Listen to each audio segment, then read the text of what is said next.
क्या लिखा है? दलजीत पढ़ो बेटा।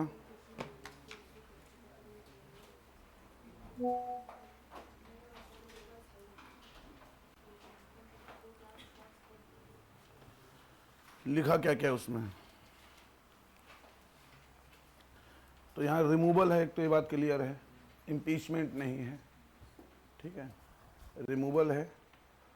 और लिखा है भाई ये majority of 2/3 present and voting and total membership of the house, कि मेजॉरिटी से दोनों सेशन दोनों हाउस में पास होना चाहिए, सिर्फ इतना लिखा है, ठीक है, बाकी कुछ तो नहीं लिखा है ना। बाकी लिखा है पार्लियामेंट में बाई लॉ, पार्लियामेंट में बाई लॉ प्रोसेस बता सकती है रिमूवल कैसे होगा, यही चीज़ें हैं, ठीक है। एग्जैक्ट पढ़ो एक बार क्या लिखा है, इंग्लिश में पढ़ो, धर्मेंद्र पढ़ो।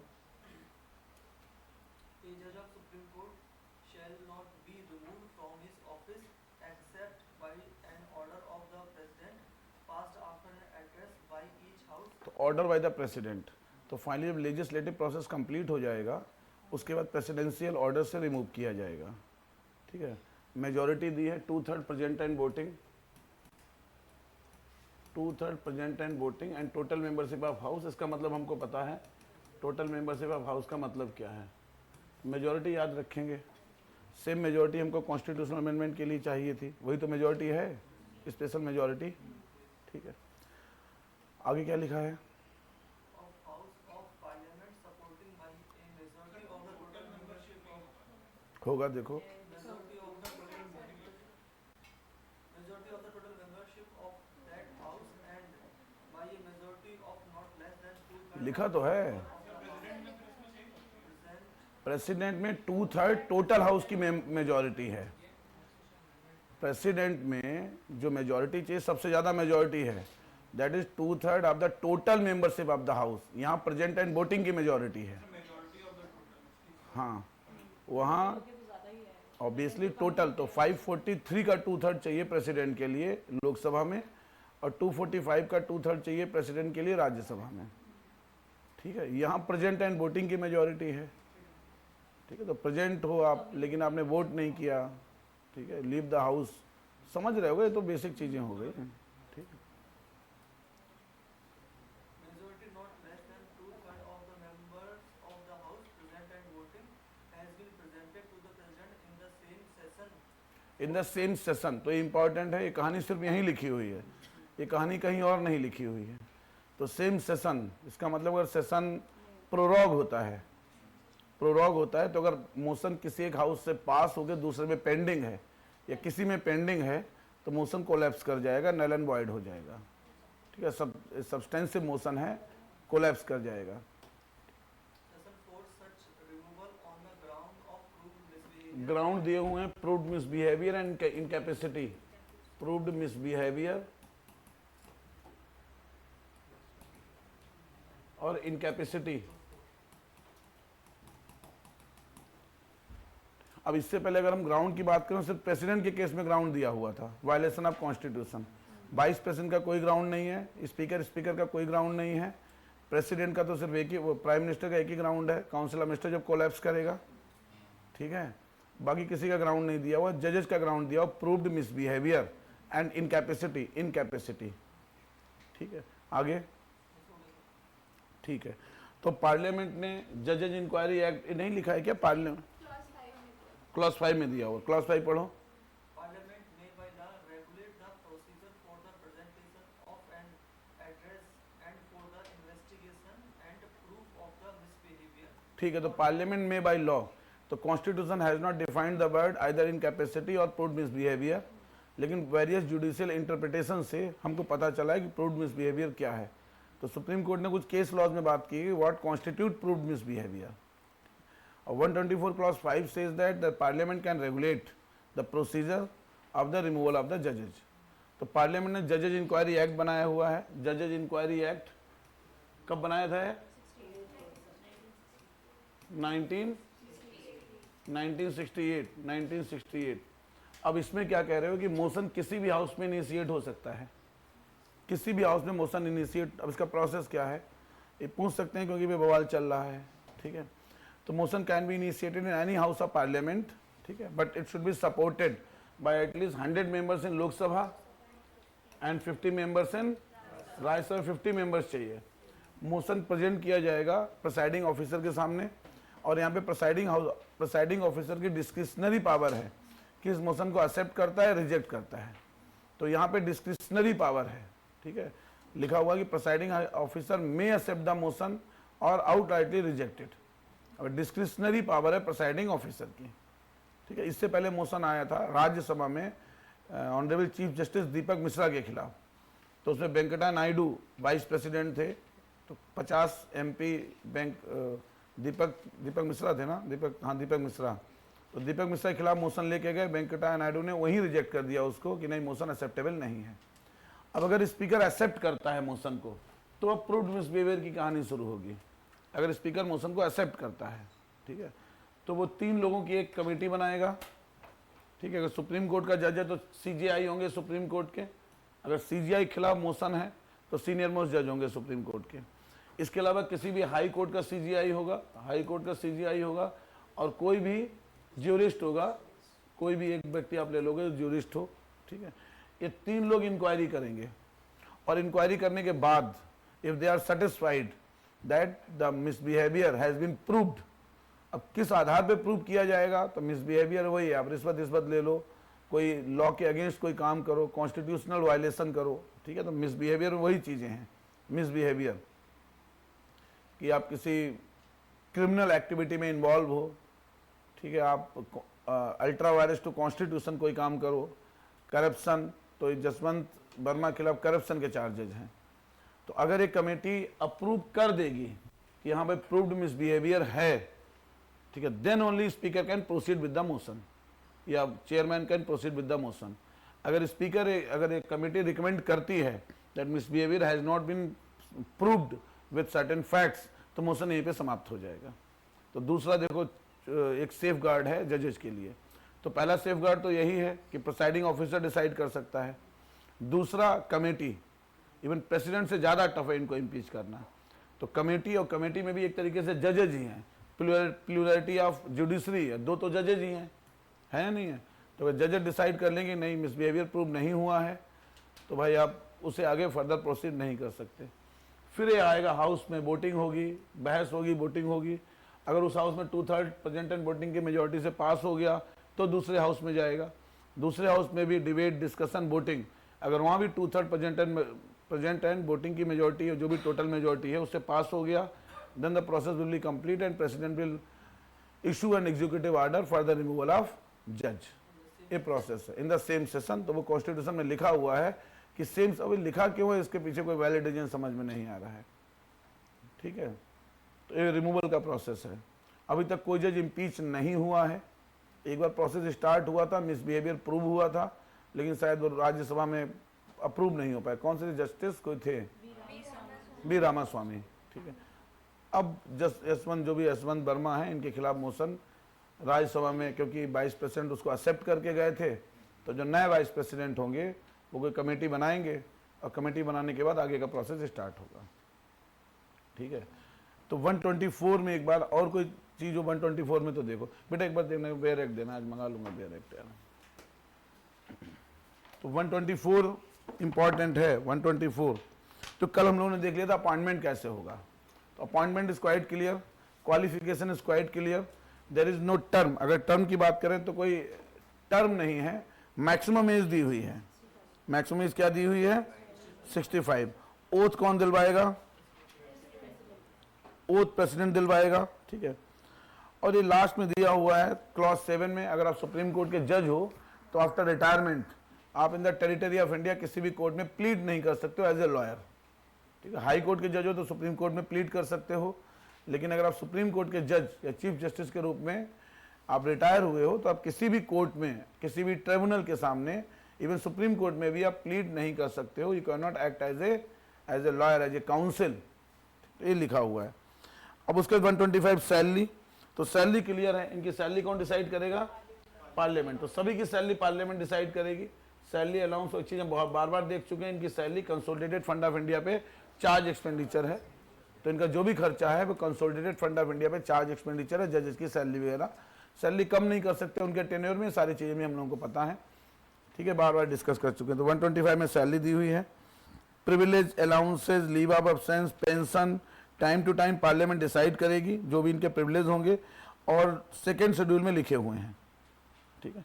पेंशन वगैरह जो है कम नहीं कर सकते, क्लियर है। अब 126 और 127 देख लो, 128।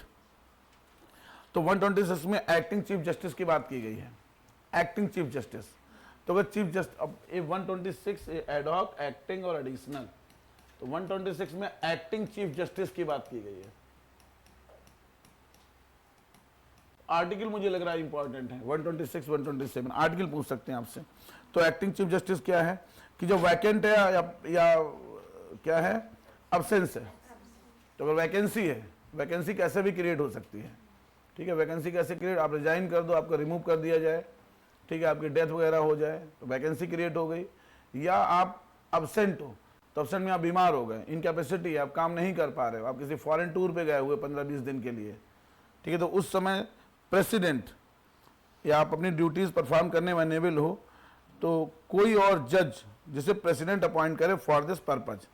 तो प्रेसिडेंट किसी भी व्यक्ति को, किसी और जज को, ऑब्वियसली, ठीक है, किसी भी जज को क्या कर सकते हो आप, एक्टिंग चीफ जस्टिस अपॉइंट कर सकते हो। जैसे मान लो ऐसा हो जाए कि प्रेसिडेंट की मृत्यु हो जाए, वाइस प्रेसिडेंट प्रेसिडेंट का काम कर रहा हो, और वाइस प्रेसिडेंट भी किसी की मृत्यु हो जाए, तो चीफ जस्टिस ऑफ इंडिया किसका काम करेंगे, फिर प्रेसिडेंट का काम करेंगे। अब वही प्रेसिडेंट हैं तो वो चीफ जस्टिस ऑफ इंडिया किसी भी सीनियर मोस्ट जज को अपॉइंट कर सकते हैं, ठीक है। अब ऐसा कभी हुआ है नहीं एक्चुअली। अच्छा, जब वो हिदायतुल्लाह जब चीफ जस्टिस से प्रेसिडेंट बने तो किसी को बना दिया होगा 126, ठीक है। उसके बाद एडहॉक जजेज, एडहॉक जजेज, एडहॉक जजेज का मतलब होता है अस्थायी जज, ठीक है। तो 127 एडहॉक जज में क्या है, जब कोरम कंप्लीट ना हो, जैसे अभी टोटल 34 जज हैं, ढेर सारे रिटायर हो जाए, प्रॉपर अपॉइंटमेंट ना हो पाए, तो जो चीफ जस्टिस ऑफ इंडिया है विद द प्रायर, लिखा होगा देखो उसमें, chief justice of India request in writing ... लेकिन प्रायर कंसेंट चाहिए होता है प्रेसिडेंट का।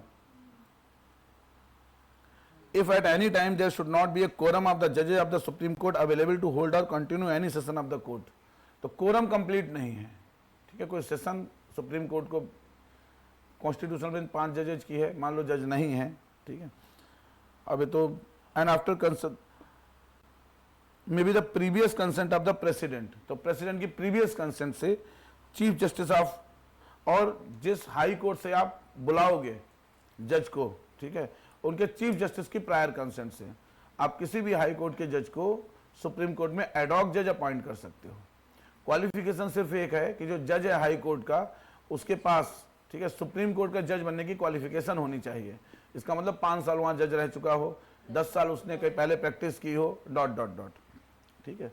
अब इसमें लिखा है कि जब वो सुप्रीम कोर्ट के जज के रूप में काम करेगा, उसकी प्राइमरी ड्यूटी होगी कि वो सुप्रीम कोर्ट के जज के रूप में काम करे, ठीक है। उसका सेकंड हाई कोर्ट के जज के रूप में भी काम करा, एडहॉक जज है, ऐसा नहीं हाई कोर्ट का जज नहीं है उस समय वो, तो उसमें कॉन्करेंट ज्यूरिसडिक्शन है उसका, वो हाई कोर्ट के जज के रूप में भी काम कर रहा है और सुप्रीम कोर्ट के जज के रूप में भी काम कर रहा है। लेकिन वो लिखा है ड्यूटी ऑफ द जज ये होगी कि attend the setting of the supreme court at the time, जहां उसकी अटेंडेंस रिक्वायर्ड है, और जब वो ऐसा काम करेगा तो उसके पावर, फलाना ढिमाका, ज्यूरिसडिक्शन सब क्या होगा, जजेज ऑफ द सुप्रीम कोर्ट के बराबर होगा। तो ऑब्वियसली आप सुप्रीम कोर्ट के जज का काम कर रहे हो तो आपके प्रिविलेज, फंक्शन, सैलरी जो भी होंगी वो सुप्रीम कोर्ट के जज के बराबर होंगी। तो अगर कोरम कंप्लीट नहीं है तो chief justice of India with the prior consent of president as well as with the prior consent of concern chief justice of state, आप किसी भी हाई कोर्ट के जज को सुप्रीम कोर्ट में एडहॉक जज अपॉइंट कर सकते हो। 127, ठीक है। तो 126 में एक्टिंग चीफ जस्टिस है, ये 4 दे देंगे, आपसे मैच करवा लेंगे। तो 120 यहाँ पे आर्टिकल इंपॉर्टेंट है, बहुत ज्यादा सब्जेक्ट मैटर इंपॉर्टेंट नहीं है। तो 126 में एक्टिंग चीफ जस्टिस है, 127 में एडहॉक जजेज है, और 128 में कोई रिटायर्ड जज है सुप्रीम कोर्ट का, रिटायर्ड जज। तो यहां भी वही है, any time when the previous consent of the president request any person who has held the office of the जज ऑफ सुप्रीम कोर्ट और द फेडरल कोर्ट तो छोड़ दो, who has held the office of a judge of high court and duly qualified the supreme court to sit and act as the judge of supreme court, every such person so requested shall entitled to such allowance ... ठीक है। तो और कोई retired जज है, retired जज, तो chief justice of India किसी रिटायर्ड जज सुप्रीम कोर्ट के, हाई कोर्ट के रिटायर्ड जज को, जिनके पास सुप्रीम कोर्ट के जज के रूप में अपॉइंटमेंट की क्वालिफिकेशन हो, उनसे रिक्वेस्ट कर सकते हैं कि आप आ जाओ 15 दिन के लिए, हमारा कोरम कंप्लीट नहीं हो रहा है, यहाँ के थोड़े 2-4 मैटर निपटा लो। तो प्रेसिडेंट का प्रायर कंसेंट चाहिए इसके लिए, ठीक है। और जज जब ऐसा काम करेगा तो ऑब्वियसली जब वो काम करेगा उस समय उसकी पावर, फंक्शन, प्रिविलेज, सैलरी, फलाना ढिमाका, वो सब सुप्रीम कोर्ट के जज के बराबर होंगे, लेकिन वो जज माना नहीं जाएगा, पता नहीं क्यों लिख दिया है, ठीक है, अनलेस, ठीक है, ठीक है। जब आप सुप्रीम कोर्ट के जज के रूप में काम करोगे उसमें आपको जो सैलरी मिलेगी definitely supreme consolidated fund of India से मिलेगी, ऑब्वियसली, ठीक है। आपको जो सैलरी मिलेगी कंसोलिडेटेड फंड ऑफ इंडिया से मिलेगी, क्योंकि you are working as the जज of Supreme Court, federal court, तो इंडिया ही सैलरी देगा, स्टेट क्यों सैलरी देंगे? काम एडॉक जज को भी, अब एडॉक जज के केस में 4 दिन आगे हमने काम किया तो 4 दिन की सैलरी आपकी कैलकुलेट करके दे देंगे, बाकी दिन 26 दिन आप एब्सेंट रहे, वहां सैलरी आपकी कट जाएगी, तो हाईकोर्ट आपको उतनी सैलरी देगा। देखो generally they are not very regular practice, ये बहुत रेगुलर प्रैक्टिस है नहीं कि आप एडॉक जज अपॉइंट कर रहे हो किसी रिटायर्ड जज को, मुझे नहीं लग रहा अभी तक कोई अपॉइंट किया गया है, तो they are not very regular practice, ये बहुत रेगुलर प्रैक्टिस नहीं है, ठीक है। लेकिन होगा ऐसा ही जो एक कॉमन सेंस कहता है, कॉमन सेंस ये कहता है जो आप सुप्रीम कोर्ट के जज का काम करोगे तो obviously your salary will be charge on the consolidated fund of India, ठीक है। प्रेसिडेंट डिसाइड कर रहा है, तो ये देख लो इंपॉर्टेंट है। फिर अगर as the president may by order determine, ठीक है, तो ये इंपॉर्टेंट है। अगर आप रिटायर्ड जज हो तो आपके जो अलाउंसेस होंगे, जो सैलरी होगी, इंपॉर्टेंट है, कौन डिसाइड करेगा? प्रेसिडेंट डिसाइड करेंगे। इसका मतलब जो सुप्रीम कोर्ट के जज की सैलरी, वो सैलरी नहीं मिल रही है आपको, उससे कम ज्यादा कुछ भी मिल सकती है, वो प्रेसिडेंट डिसाइड करेगा, इंपॉर्टेंट है, ठीक है, ठीक है। अब court of record 129 court of record है, तो कोर्ट ऑफ रिकॉर्ड का क्या मतलब है? 120 ऐसा कोर्ट ऑफ रिकॉर्ड का क्या मतलब है? कोर्ट ऑफ रिकॉर्ड 3 चीजें होती हैं कोर्ट ऑफ रिकॉर्ड में। एक तो रिकॉर्ड, तो एवरी प्रोसीडिंग, एवरी ऑर्डर, ठीक है, अब the supreme court will recorded, recorded का मतलब रिकॉर्ड की जाएंगे। जनरल्स आते हैं सुप्रीम कोर्ट के, देखे होंगे आपने, जो वकील होते हैं उनके ऑफिस में लगे रहती हैं मोटी मोटी किताबें, तो जितने भी ऑर्डर्स हैं they will be written and duly recorded, record किए जाएंगे। दूसरा है हाँ दूसरा है, ठीक है, दूसरा क्या है? कोर्ट ऑफ तीन इसमें पोस्टुलेट्स हैं कोर्ट ऑफ रिकॉर्ड में। दूसरा है कोर्ट ऑफ रिकॉर्ड में कि जो भी सुप्रीम कोर्ट के डायरेक्शंस है, ऑर्डर्स हैं, बाइंडिंग हैं, ठीक है, जो भी ऑर्डर्स हैं, डायरेक्शंस हैं, जो भी हैं, they are binding on all courts in the territory of India. तो भारत में जितने भी कोर्ट्स हैं, हाई कोर्ट्स हैं, सबऑर्डिनेट कोर्ट्स हैं, ट्रिब्यूनल्स हैं, उन सभी के ऊपर, चाहे वो जुडिशियल अथॉरिटी हो या क्वासी जुडिशियल अथॉरिटी हो, सुप्रीम कोर्ट के ऑर्डर्स उनके ऊपर बाइंडिंग है, that is also court of record, ठीक है। तो बाइंडिंग ऑर्डर है, बाइंडिंग ऑर्डर, इसका मतलब नहीं, आपने देखा है सेशन कोर्ट में, देखो सुप्रीम कोर्ट का ऑर्डर है, ये हाई कोर्ट का ऑर्डर है, फलाना है, ढिमाका है, ठीक, उन्हीं पे वैसे सुप्रीम कोर्ट ने ऑर्डर दिया हो, आप इसके अगेंस्ट नहीं जा सकते हो। कभी कभी जो तगड़ा वकील होता है जज को हड़का देता है, देखो अच्छा वकील होगा तो, ठीक है, जज कहेगा नहीं नहीं ऐसा नहीं सर, ये देखिए फलाने सिंह केस में सुप्रीम कोर्ट ने ऑर्डर दिया हुआ है, आप कैसे ऐसा कर सकते हो, कंटेम्प्ट ऑफ कोर्ट लगेगा आपके खिलाफ। कल जाऊंगा मैं आर्टिकल 32 में सुप्रीम कोर्ट, ठीक है, और सर्टियोरी लेके जाऊंगा और रिट इशू कराऊंगा, कल से नौकरी नहीं कर पाओगे, बोल सकते हैं वैसे। भाई सिंपल सी बात है, सुप्रीम कोर्ट आर्टिकल लिखा हुआ है 129 में कोर्ट ऑफ रिकॉर्ड है, तो आप you can not act against the any order of the supreme court. लेकिन उसमें जज कलाकारी करेगा, कहेगा उसमें परिस्थितियां अलग थी, इसमें परिस्थितियां अलग हैं, तो वो अलग चीज है। और तीसरा है कि इन केस ऑफ वायलेशन, अगर आप वायलेट करते हो सुप्रीम कोर्ट के किसी भी ऑर्डर को, डायरेक्शन को, तो सुप्रीम कोर्ट कंटेम्प्ट की प्रोसीडिंग इनिशिएट कर सकता है। तो तीनों चीजें आती हैं कोर्ट ऑफ रिकॉर्ड में, 3 पोस्टुलेट्स हैं, एक आप लिखोगे रिकॉर्डेड होंगे, ठीक है, दूसरा बाइंडिंग है, और तीसरा कंटेम्प्ट की प्रोसीडिंग सुप्रीम कोर्ट इनिशिएट कर सकता है बाय इट्स ओन, अगर सुप्रीम कोर्ट को लग रहा है कि उसके किसी ऑर्डर को आप डिफाई कर रहे हो, ठीक है। अब यहां पर कंटेम्प्ट में थोड़ी सी दिक्कत है, बेसिकली 2 तरीके कंटेम्प्ट है, सिविल कंटेम्प्ट और क्रिमिनल कंटेम्प्ट, ठीक है। तो सिविल कंटेम्प्ट थोड़ा सा जो हल्का कंटेम्प्ट है, आपने कोई ऑर्डर दिया किसी जज को, ठीक है, और अनविलिंगली वो उस ऑर्डर को पूरा नहीं कर पा रहा है, तो वो सिविल कंटेम्प्ट है। विलिंगली आप कोई गड़बड़ काम कर रहे हो, आप गालियां दे रहे हो सुप्रीम कोर्ट के जज को, तुम चोर हो, तुम फलाना हो, तुम ढिमाका हो, तुमने पैसा ले लिया इनसे, ये ले लिया है, वो ले लिया है, विलिंगली, तो यहाँ पे जो लाइन है वो बहुत फाइन है। Many times supreme court itself decide whether it is civil court of contempt और क्रिमिनल कोर्ट ऑफ कंटेम्प्ट। हालांकि इसमें शायद देखो कोई एक्ट बनाया इन्होंने, एक बार लक्ष्मीकांत में देखना, कोर्ट बनाया है कोई, अगर इन्होंने कोई एक्ट वैसे बनाया होगा पार्लियामेंट ने, इन पार्लियामेंट बहुत ज़्यादा इन चीज़ों में जाता नहीं है भाई। कंटेम्प्ट ऑफ कोर्ट एक्ट 1961 71 में बनाया है, 71 में बनाया contempt of court act 1971।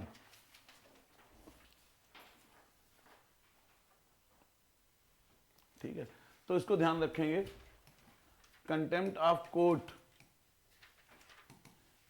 Act 1971। ठीक है, अब इसमें इन्होंने थोड़ा बहुत डिफाइन करने की कोशिश की है।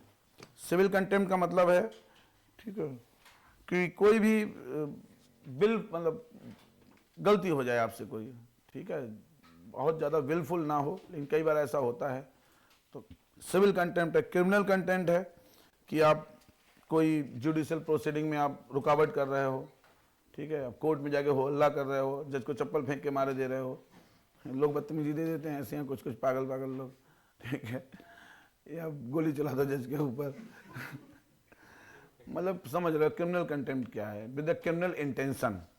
ठीक है, तो अब इसमें हो सकता है एक्ट है तो इन्होंने कुछ पनिशमेंट बताया होगा। अगला है 130 सीट ऑफ सुप्रीम कोर्ट 130। तो भाई आर्टिकल 126 से याद रखने हैं आपके, तो बताओ भाई सौरभ, ऊपर देखो 124 में क्या है, सुप्रीम कोर्ट की कहानी, अपॉइंटमेंट, रिमूवल, ठीक है। 125 में क्या है, सैलरी, 125 में सैलरी है, 126 में एक्टिंग चीफ जस्टिस है, 127 में एडहॉक है, 128 में रिटायर्ड है, ये याद रखने हैं। 129 में कोर्ट ऑफ रिकॉर्ड है, ठीक है। 130 में सीट ऑफ सुप्रीम कोर्ट है, सीट ऑफ सुप्रीम कोर्ट। तो कहना है Supreme court shall sit in Delhi और in such place as the chief justice of India में with the approval of the president from time to time appoint. ठीक है, अब इस पे हालांकि बवाल चल रहा है, लेकिन वो मेंस का सवाल बनता है, यहाँ का सवाल बनता नहीं। तो दो चीजें सुप्रीम कोर्ट में होनी चाहिए। एक्चुअली हमारा सुप्रीम कोर्ट जो है वो फेडरल कोर्ट भी है, कॉन्स्टिट्यूशनल कोर्ट भी है। कॉन्स्टिट्यूशनल कोर्ट का मतलब है कि किसी कॉन्स्टिट्यूशन प्रोविजन की व्याख्या करना, इफ देयर इज या कोई लॉ इशू है लॉ के साथ, तो उसकी व्याख्या करना, तो खुदा दी कॉन्स्टिट्यूशनल कोर्ट। और अपीलेट कोर्ट भी है, तो इसलिए सुप्रीम कोर्ट बहुत ओवरबर्डन्ड है। ठीक है, तो एक तो इशू ये चल रहा है कि सुप्रीम कोर्ट का बाइफर्गेशन किया जाए, ठीक है, कुछ बेंच बनाई जाए जो कॉन्स्टिट्यूशनल कोर्ट हो और कुछ अपीलेट कोर्ट हो।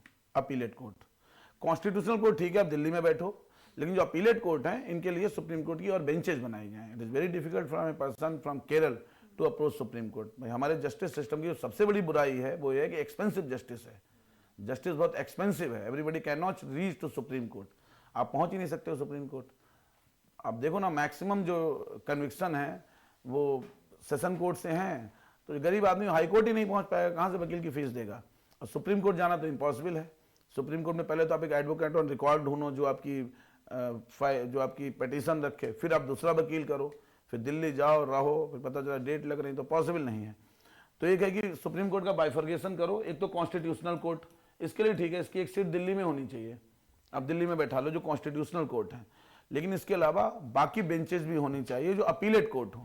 तो एटलीस्ट 4 मेट्रो सिटीज हैं, दिल्ली, मुंबई, कोलकाता एंड चेन्नई, ठीक है, यहाँ एटलीस्ट अब 4 इनकी क्या बना लो, रीजनल बेंच बना लो जो अपीलेट मामलों को सुने, हाई कोर्ट की अपील जो सुने, बेंचेस बना लो। इस पर काफी दिन से बात चल रही है, लेकिन सुप्रीम कोर्ट की जगह दिल्ली में बड़े बड़े बंगले मिले हुए हैं, अच्छे से रह रहे हैं, दिल्ली का आनंद ले रहे हैं, पावर सेंटर है, कौन चेन्नई में जाके रहना चाहेगा। तो कह रहे नहीं हम दिल्ली में ही ठीक है भाई, हमें सब नहीं करना है। तो chief justice of India with the prior consent of president supreme court की बेंच कहीं भी स्टैब्लिश कर सकते हैं, इसके लिए पार्लियामेंट की अप्रूवल की जरूरत नहीं है। तो होना चाहिए। वैसे जो जुडिशियल रिफॉर्म्स में सबसे बड़ा रिफॉर्म्स यही है कि आप सुप्रीम कोर्ट की रीजनल बेंचेस बनाइए। इतना बड़ा देश है और रीजनल बेंचेस नहीं है।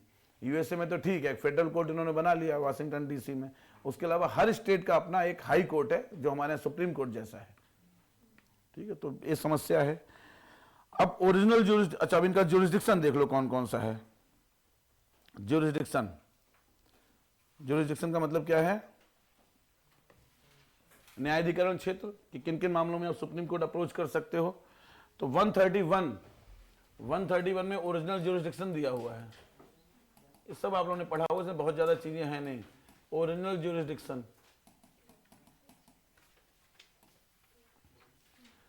ओरिजिनल ज्यूरिसडिक्शन, ठीक है। तो एक तो obviously supreme Court is a federal court. कैसा कोर्ट है?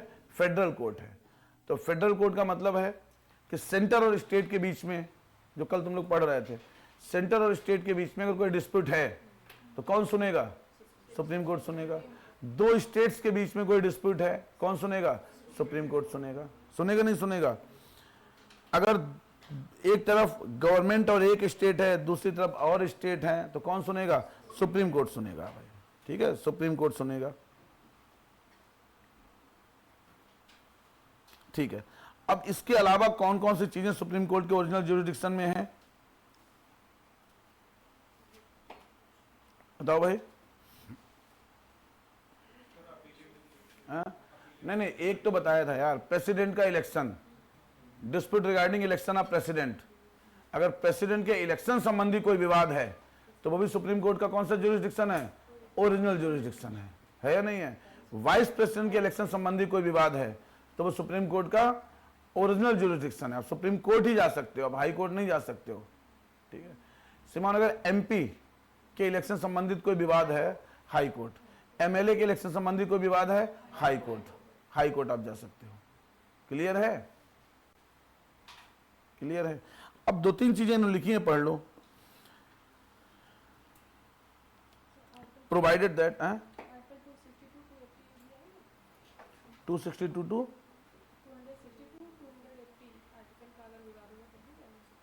262 में क्या है? अंतर्राज्यीय जल विवाद में नहीं है भाई, ठीक है। हमने देख लिया कि इंटर स्टेट वाटर ट्रिब्यूनल कल देखा था, तो उसमें क्या था कि उसका जो बाइंडिंग है, और पार्लियामेंट बाई लॉ बाइंडिंग कर सकती है, पार्लियामेंट ने बाई लॉ बाइंडिंग किया हुआ है, तो वो उसमें आप सुप्रीम कोर्ट नहीं जा सकते ओरिजिनल। लेकिन आजकल सुप्रीम कोर्ट उनको भी इंटरटेन करने लगा है यार। सुप्रीम कोर्ट उन प्लीज को भी इंटरटेन कर रहा है जो इंटर स्टेट वाटर डिस्प्यूट से जुड़े हुए हैं। अब वो कुछ भी कर सकते हैं यार, लिखा कुछ भी उन्हें फर्क नहीं पड़ रहा है भाई, ठीक है।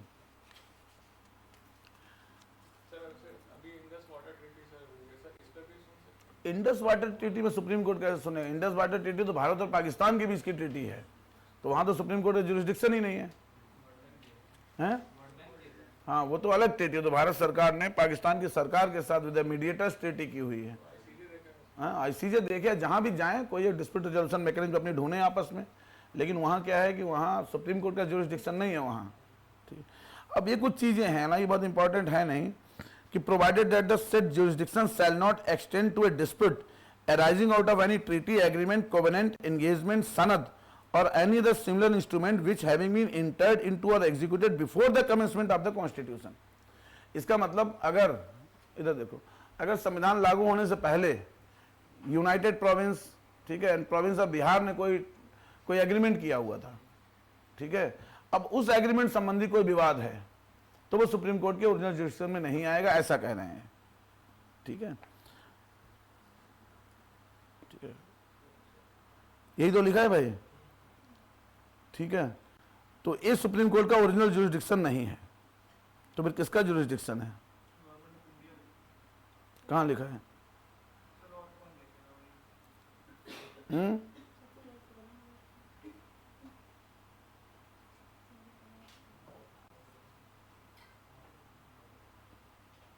दूसरा, इंटर स्टेट वाटर ट्रिब्यूनल नहीं है, और जो फाइनेंस कमीशन से संबंधित विवाद है वो भी लिखा हुआ लक्ष्मीकांत में, ठीक है। फाइनेंस कमीशन ने कोई वर्डिक्ट दी कि भाई 34% डिवॉल्यूशन है, 42% डिवॉल्यूशन है, तो स्टेट सुप्रीम कोर्ट नहीं जा सकते, नहीं इन्होंने कम दिया है, ज्यादा दिया है, फलाना डिमाका में 50% मिलना चाहिए, 60% मिलना चाहिए।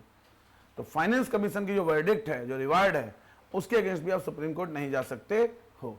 तो इसका मतलब उनका जो डिसीजन है वो बाइंडिंग है, फाइनल है। अब इसका मतलब है ये जो ट्रीटी पहले हो गई है कॉन्स्टिट्यूशनल, तो फाइनल ट्रीटी है, अब उस पर आप बहस नहीं कर सकते हो, ठीक है। अब 132 में अपीलेट ज्यूरिसडिक्शन है, अपीलेट। तो अपीलेट ज्यूरिसडिक्शन का मतलब क्या है? अपील, ठीक है।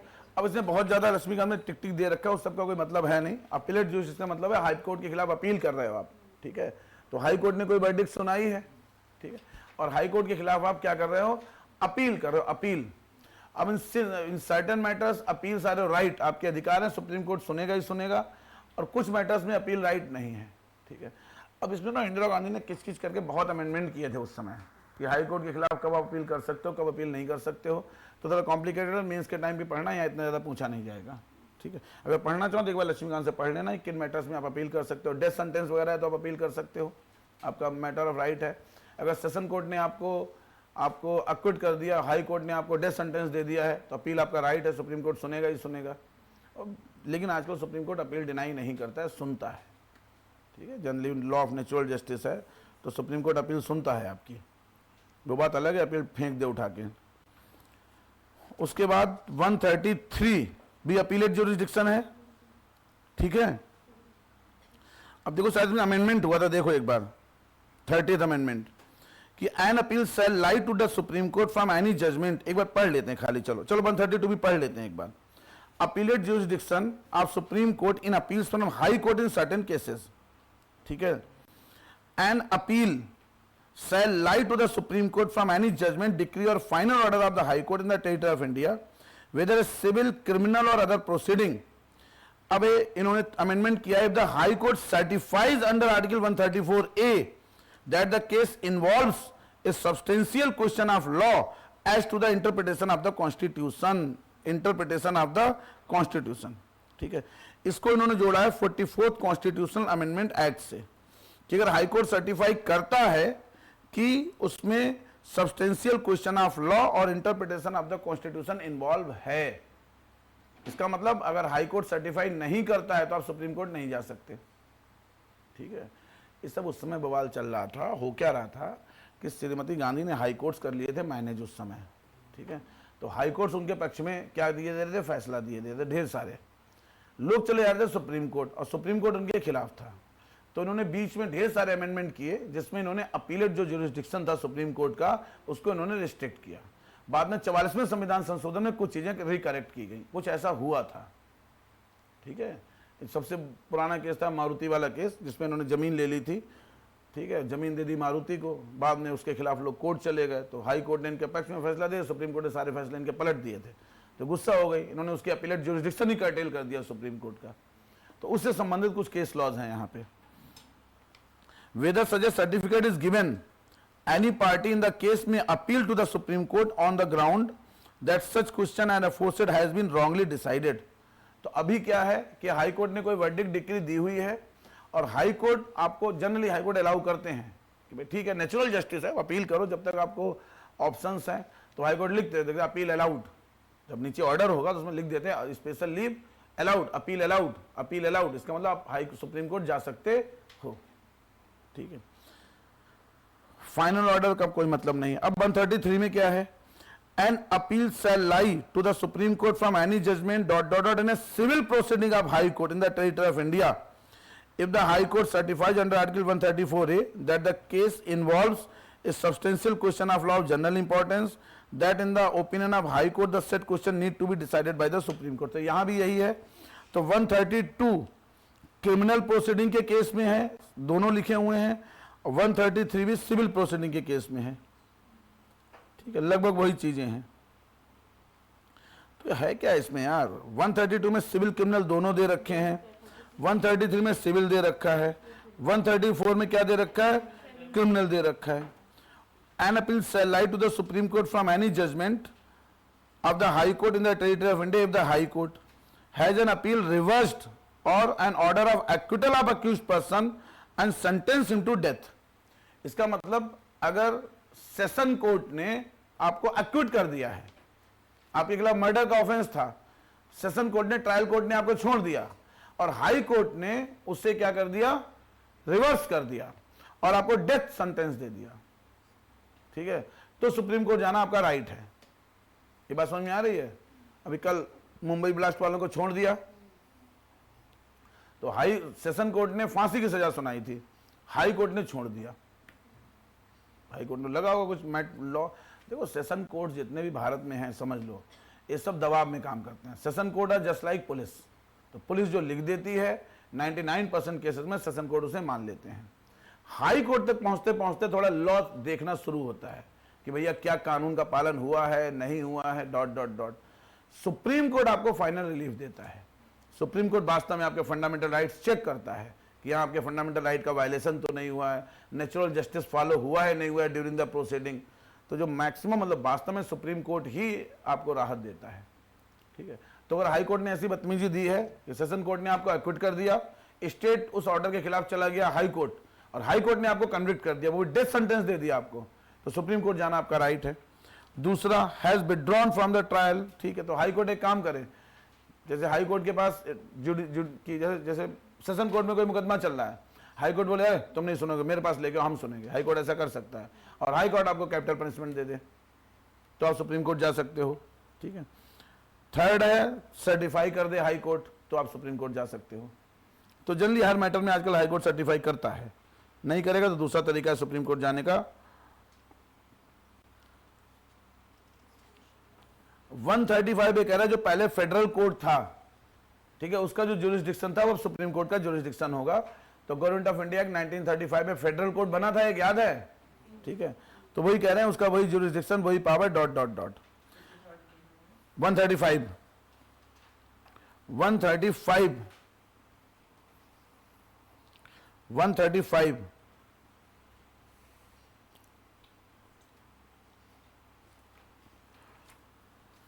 135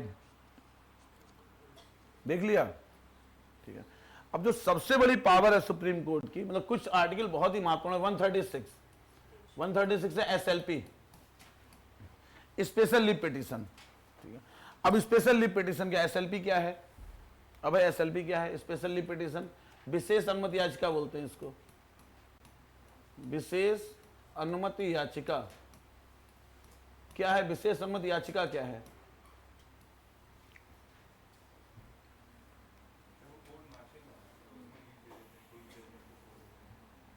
क्या है आकांक्षा, एसएलपी क्या है? हाँ हाँ, पहले उसका आर्टिकल याद रखो। अब देखो सुनो, इधर देखो, ऊपर देखो, तरीका क्या है सुप्रीम कोर्ट पहुंचने का, तरीका क्या है।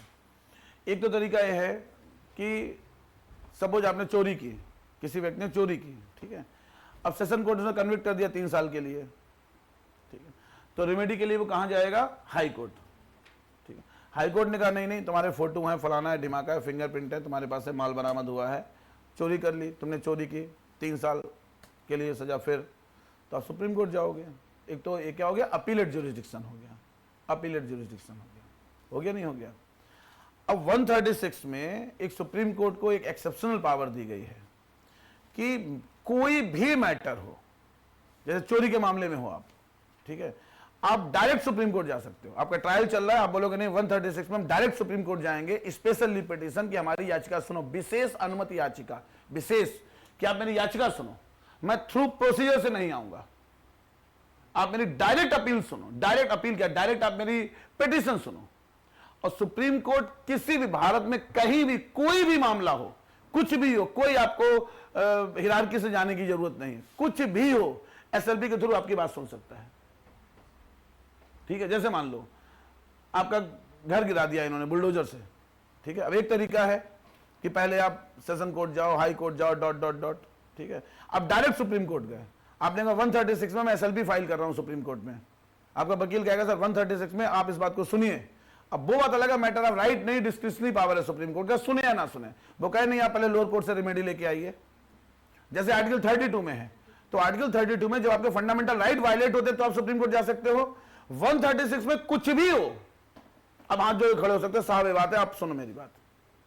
तो 136 एक एग्जेम्पलरी प्लैनेटरी ज्यूरिसडिक्शन दे रहा है सुप्रीम कोर्ट को, किसी भी मैटर में, किसी भी मैटर में आप सुप्रीम कोर्ट जा सकते हो।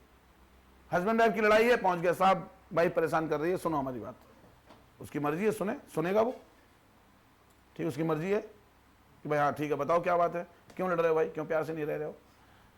तो कोई भी मैटर हो, व्हाटएवर बी द मैटर, आपको किसी कोर्ट जाने की जरूरत नहीं है, अब डायरेक्ट सुप्रीम कोर्ट जा सकते हो 136 में। अब मेरी बात समझ रहे हो? कोई भी मैटर हो, कोई भी लड़ाई हो, civil, criminal, dot dot dot, कुछ भी हो, अब डायरेक्ट जाओ सुप्रीम कोर्ट 136 में, एसएलपी इसको बोलते हैं, एसएलपी स्पेशल लीव पिटीशन, इसीलिए स्पेशल पिटीशन है, लीव विशेष अनुमति, आज का अनुमति दे दो, अनुमति दो आप सुनो हमें, स्पेशल लीव पिटीशन। ये बात क्लियर है? अब इसकी एक बार लैंग्वेज पढ़ो, मतलब इसका भावार्थ समझ गए क्या है? Any matter, any dispute you can raise to supreme court directly. जैसे आर्टिकल 32 में आप फंडामेंटल राइट के वायलेशन पे सुप्रीम कोर्ट जाते हो, डायरेक्ट जा सकते हो, नहीं जा सकते हो, डायरेक्ट, और सुप्रीम कोर्ट सुनता है आपकी बात। लेकिन वहां क्योंकि आर्टिकल 32 फंडामेंटल राइट है, तो सुप्रीम कोर्ट डिनाई नहीं कर सकता कि नहीं सुनेगा, सुनेगा, जजमेंट आपके फेवर में दे या against they, that is different thing. 136 में भी आप सुप्रीम कोर्ट जा सकते हो, किसी मैटर में, किसी मैटर में जा सकते हो। जैसे एक तरीका है कि पुलिस ने आपको घर से उठा लिया, आपके पास चार्जेस लगा दिए, मुकदमा चल रहा है, फलाना ढिमाका चल रहा है, ठीक है, आप गए सुप्रीम कोर्ट, आपने कहा बीच में गए सुप्रीम कोर्ट, ट्रायल चल रहा था, आपने कहा सर ट्रायल को क्वेश्चन करिए, गलत मुकदमा है, देखिए फैक्ट्स, सुप्रीम कोर्ट सुन सकता है। अदरवाइज एक तरीका है कि आप ट्रायल कोर्ट लड़ो, हाई कोर्ट लड़ो, फिर सुप्रीम कोर्ट जाओ, लेकिन सुप्रीम कोर्ट किसी भी मैटर को सुन सकता है 136 में। बहुत बड़ा ज्यूरिसडिक्शन है सुप्रीम कोर्ट का, कुछ भी हो, कुछ भी हो, कोई भी डिस्प्यूट हो, कोई भी मैटर हो, आप सुप्रीम कोर्ट जा सकते हो। लेकिन ये सुप्रीम कोर्ट की डिस्क्रिशनरी पावर है, आर्टिकल 32 में डिस्क्रिशनरी पावर नहीं है। आर्टिकल 32 में, क्योंकि article 32 itself is a fundamental right, तो supreme Court is obliged to hear you. Supreme court of petition नहीं, हम नहीं सुन रहे, पहले ट्रायल कोर्ट जाओ, हाई कोर्ट जाओ, ये नहीं कर सकते आप। अब बात समझ रहे हो? यहां सुप्रीम कोर्ट की डिस्क्रिशनरी पावर है कि सुप्रीम कोर्ट कह सकता है भाई बकवास मत करो, पहले नीचे से होके आओ, ठीक है, पहले वहां रेमेडी लो, आपके पास और रेमेडी अवेलेबल है, आप डायरेक्ट यहां भीड़ क्यों बढ़ा रहे हो? कई बार सुप्रीम कोर्ट फाइन लगा देता है इन चीजों पे, जब नीचे अवेलेबल था यहां क्यों आए भाई, 1 लाख रुपए फाइन इंपोज करो, ऑल इंडिया बार एसोसिएशन में जमा करो, समझ रहे हो आप? लेकिन 136 बहुत बड़ी पावर है सुप्रीम कोर्ट की, किसी भी मैटर को, इवन कहीं कोई मैटर चल रहा है, हाई कोर्ट में चल रहा है, और लेके आओ हम सुनेंगे, किसी कोर्ट में चल रहा है, लेके आओ हम सुनेंगे, सुमोटो एक्शन ले सकता है 136 में। कि न्यूज में कोई, अखबार में कोई न्यूज आई कि भाई इस फलानी जगह ऐसा गलत गलत काम हो रहा है, ठीक है, सुप्रीम कोर्ट बुला लेगा कि वहां कूड़ा पड़ा हुआ है, बुला लेगा, चलो भेजो भाई, जो म्यूनिसिपल कमिश्नर लखनऊ उनको बुलाओ, क्यों भाई पानी क्यों भरा हुआ है? अभी सर जो नेशनल पार्क पूरा खत्म कर दिया था, कच्चा बावली वो सर, उसमें इसको मोटो लिया था। हाँ, तो वही सुप्रीम कोर्ट सुमोटो एक्शन ले सकता है, सब 136 में है, स्पेशल लीव पिटीशन। एक बार पढ़ो, वेस्ट बंगाल, अब एक बार पढ़ो 136 क्या है। Not with standing anything in this chapter, अब समझो, नॉट इसमें कुछ भी लिखा हो, यही तो मतलब हुआ, not with standing anything in this chapter the supreme court में इन इट डिस्क्रिशन, तो एक चीज क्लियर हो गई, डिस्क्रिशनरी पावर है, में in it discretion, discretionary power है, एक क्लियर है, discretion, grant special leave to appeal from any judgment, decree, determination, sentence और any order, cause or matter passed or made by any court or tribunal in the territory of India। ये बात clear है? तो ये important है, the scope of the provision is very wide. Laxmikanth पढ़ो एक बार इसको, 136, ठीक है, तो एक्सेप्शनल एंड ओवरराइडिंग पावर है, लेकिन ठीक है, एक्स्ट्राऑर्डिनरी सिचुएशन में सुप्रीम कोर्ट यूज करेगा इसको। 136 क्लियर है? ठीक है, 136 एक्सेप्शनल पावर है सुप्रीम कोर्ट की, किसी भी ऑर्डर, कोई भी एग्जीक्यूटिव ऑर्डर हो उसे क्वेश्चन कर देगा, ठीक है। 136 प्लैनेटरी ज्यूरिसडिक्शन है, बहुत व्यापक न्यायाधिकरण क्षेत्र है 136। तो एक तो सुप्रीम कोर्ट को जो बहुत ताकतवर बनाता है 136 है, जरूरी नहीं हाई कोर्ट के खिलाफ जाओ सुप्रीम कोर्ट, ठीक है।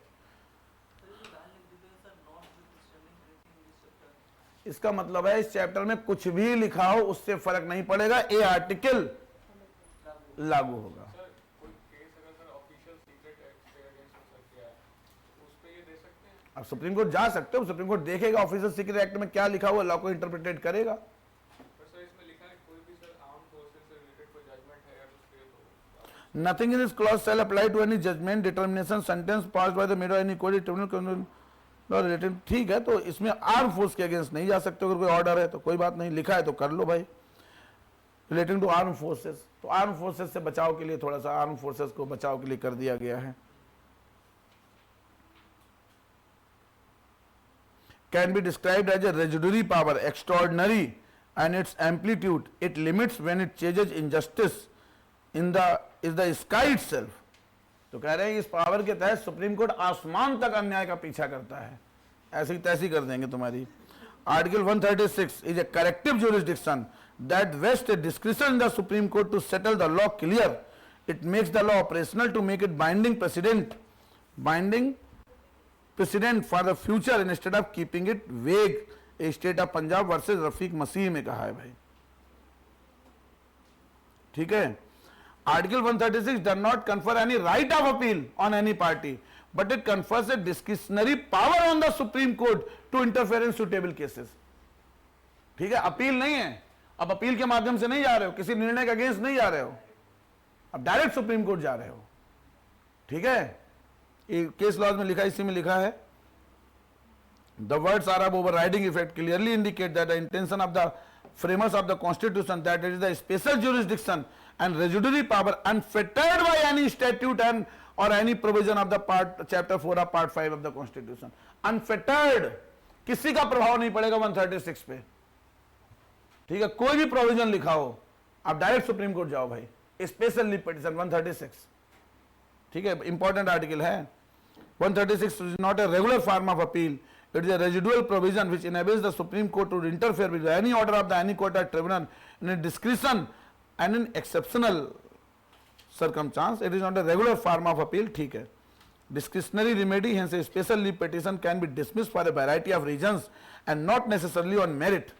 तो अगर मैं SLP लेके गया हूं, ठीक है, तो जरूरी नहीं हमारी SLP मेरिट के आधार पे डिनाई की जाए, हो सकता है सुने ही ना कोर्ट, तो वैरायटी ऑफ रीजंस हो सकते हैं। सुप्रीम कोर्ट कह रहा है ओवरबर्डन है, तुम्हारे पास यार और अपॉर्चुनिटी है, वहां जाओ, trust on the judiciary, trust on the lower judiciary, अब निचले न्यायपालिका में जाओ, वहां सुन के आओ, फिर आना हमारे पास, ठीक है। 136 आपको याद हो गया होगा, इंपॉर्टेंट है।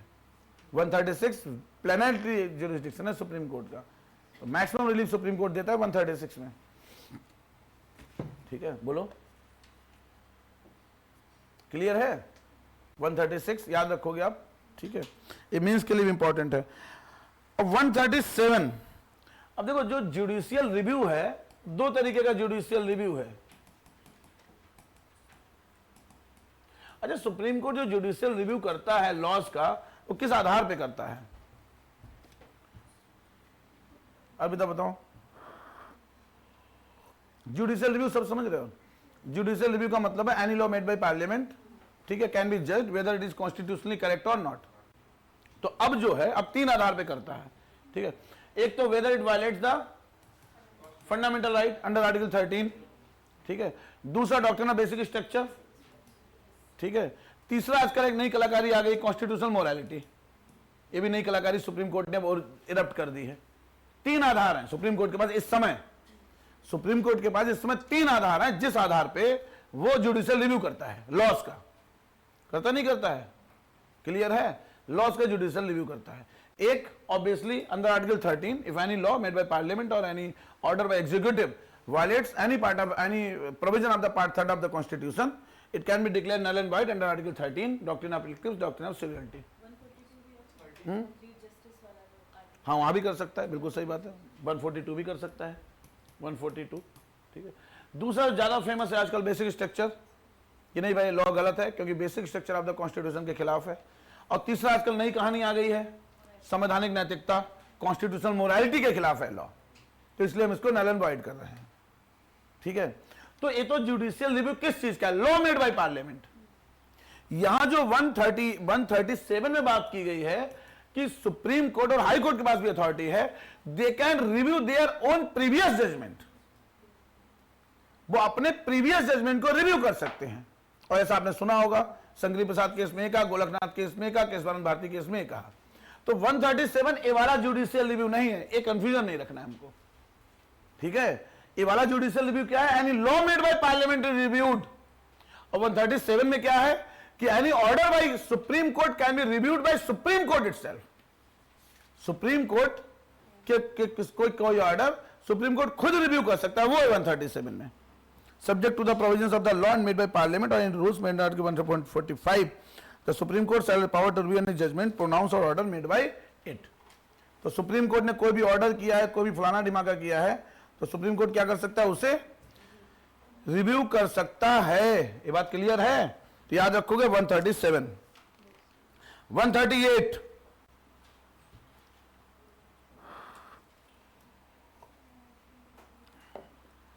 the Supreme Court shall have such further jurisdiction and powers with respect to any of the matters in the union list at Parliament may by law confer, shall have such jurisdiction powers in any matter of the government of India, government of any state, agreement, Parliament by law. तो इसका मतलब है कि supreme court के jurisdiction को Parliament by law बढ़ा सकती है, ठीक है। 139 में रिट्स की बात दोबारा की गई है, 139 में वही रिट्स लिखी है जो आर्टिकल 32 में है, ठीक है, क्लियर है। 139 parliament may by law confer on the supreme court power to issue directions, order और writs including writs in the nature of this for any purpose other than those mentioned in clause 2 of article 32। तो अब एक कलाकारी क्या है कि 139 में कह रहे हैं कि 32 क्लॉज 2 में आप फंडामेंटल राइट के अगेंस्ट रिट जारी कर सकते हो अगर फंडामेंटल राइट का वायलेशन हो रहा है। 139 में कह रहे हैं कि parliament may by law supreme court को किसी और मैटर में भी आपका कोई लीगल राइट वायलेट हो रहा है, ठीक है, तो भी parliament may by law supreme court को रिट जारी करने की ज्यूरिसडिक्शन दे सकती है, हालांकि अभी तक दिया नहीं है, वो फंडामेंटल राइट से ही परेशान है, ठीक है। आर्टिकल देख लो एक बार 139 139A। तो 139A सिंपल है कि सुप्रीम कोर्ट के पास किसी भी कोर्ट में कोई केस चल रहा हो सुप्रीम कोर्ट से ट्रांसफर कर सकता है कि यहां नहीं सुनोगे यहां सुनोगे, यहां नहीं सुनोगे इस हाई कोर्ट से उस हाई कोर्ट, इस हाई कोर्ट से उस हाई कोर्ट, ठीक है, फॉर द कंप्लीट जस्टिस। तो 139 है ट्रांसफर, 139 क्या है,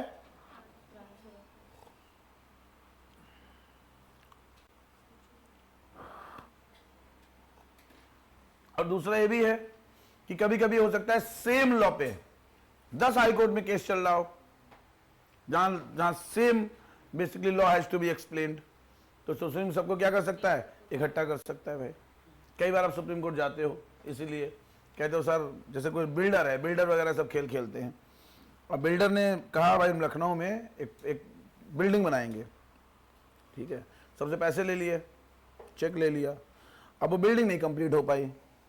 अब एक आदमी रहने वाला था आंध्र प्रदेश का, उसने हैदराबाद में केस किया, एक ने केरल में केस किया, एक ने यहाँ केस किया, एक ने वहाँ केस किया, 575 जगह केस हो गया। तो पावर हाई कोर्ट को भी है, सुप्रीम कोर्ट को भी। अब हाई कोर्ट जाओगे, कहोगे भाई हमारे सारे केस इकट्ठे कर दो, ठीक है, ये सब काम हाई कोर्ट सुप्रीम कोर्ट कर देते हैं। सेम ऑफेंस है तो आपके जो केसेज हैं वो इकट्ठे के, उसी तरीके की चीज़ें इसमें लिखी हुई हैं। डिफरेंस है कि 32 में फंडामेंटल राइट का वायलेशन, 139 में कह रहे हैं कि पार्लियामेंट में बाय लॉ।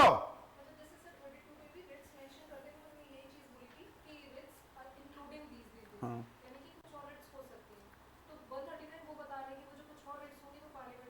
नहीं, बेसिक अंतर ये नहीं है। बेसिक अंतर ये है कि 32 क्लॉज 2, ठीक है, remain erupts only when your fundamental rights are violated.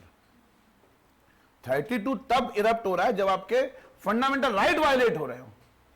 अब 139 कह रहा है कि सुप्रीम कोर्ट, पार्लियामेंट क्या कर सकता है कि पार्लियामेंट, मान लो आपका कोई और स्टैट्यूटरी राइट वायलेट हो रहा हो, जैसे राइट टू प्रॉपर्टी है। अब right to property fundamental right नहीं है, सरकार ने आपका घर छीन लिया, आप डायरेक्ट सुप्रीम कोर्ट नहीं जा सकते हो, ठीक है। 139 कह रहा है कि पार्लियामेंट में by law increase the jurisdiction of Supreme Court, that is its jurisdiction in violation of any other statutory provision, any other right। तो मान लो आपका कोई स्टैट्यूटरी राइट वायलेट हो रहा हो या कोई और प्रोविजन है, तो उस केस के में भी सुप्रीम कोर्ट को रिट जुरिस्डिक्शन पार्लियामेंट दे सकता है 139 से। वो 32 में लिखा है सुप्रीम कोर्ट इंक्लूडिंग, तो उसमें पार्लियामेंट को देने की जरूरत नहीं है, वो सुप्रीम कोर्ट कोई भी रिट जारी कर सकता है इन 5 के अलावा, तो वो ऑलरेडी है उसमें। और 32 क्लॉज 5 में है कि पार्लियामेंट किसी और कोर्ट को फंडामेंटल राइट के वायलेशन के केस में रिट जारी करने की शक्ति दे सकती है, जो कि पार्लियामेंट ने अभी तक किसी को नहीं दी है। तीनों आर्टिकल क्लियर हैं। तो 32 क्लॉज 2 में है कि फंडामेंटल राइट के वायलेशन में सुप्रीम कोर्ट का रिट जुरिस्डिक्शन, 32 साइड 5 में है कि पार्लियामेंट किसी और कोर्ट को रिट जुरिस्डिक्शन की शक्ति दे सकती है। 139 में है कि पार्लियामेंट पार्लियामेंट सुप्रीम कोर्ट को फंडामेंटल राइट के अलावा, ठीक है, और मैटर्स में भी रिट ज्यूरिसडिक्शन की शक्ति दे सकती है। 139 क्लियर है? ठीक है। 140 क्या है, पढ़ो आकाश, पढ़ो 140 है एंसिलरी पावर्स। एंसिलरी पावर्स का मतलब क्या होता है बिटिया? Additional powers. Ancillary, ancillary agencies का मतलब क्या है? एडिशनल एजेंसी, अतिरिक्त। तो एंसिलरी पावर्स क्या है? पार्लियामेंट में by law make provision, supreme court such supplemental powers not inconsistent with any of the provisions of the constitution as may appear to the necessary desirable for this purpose ... तो संसद विधि द्वारा supreme court को ऐसी शक्तियां जो संविधान से असंगत नहीं है, अब ऐसी शक्तियां मत दे दो जो संविधान से असंगत है ऑब्वियसली। तो consistent with the constitutional provision, ऐसी शक्तियां आप किसको दे सकते हो? सुप्रीम कोर्ट को दे सकते हो, पार्लियामेंट में बाय लॉ। इसका मतलब पार्लियामेंट में by law increase the jurisdiction of Supreme court. Clear है? ठीक है। इसके बाद 141, तो ठीक है, 141 is the extension of court of record. The laws declared by the supreme court shall be binding on all court within the territory of India. तो वो कोर्ट ऑफ रिकॉर्ड में भी कह देते तो काम चल जाता। ठीक है, अलग से लिखने की जरूरत थी नहीं। 142 142 क्या है?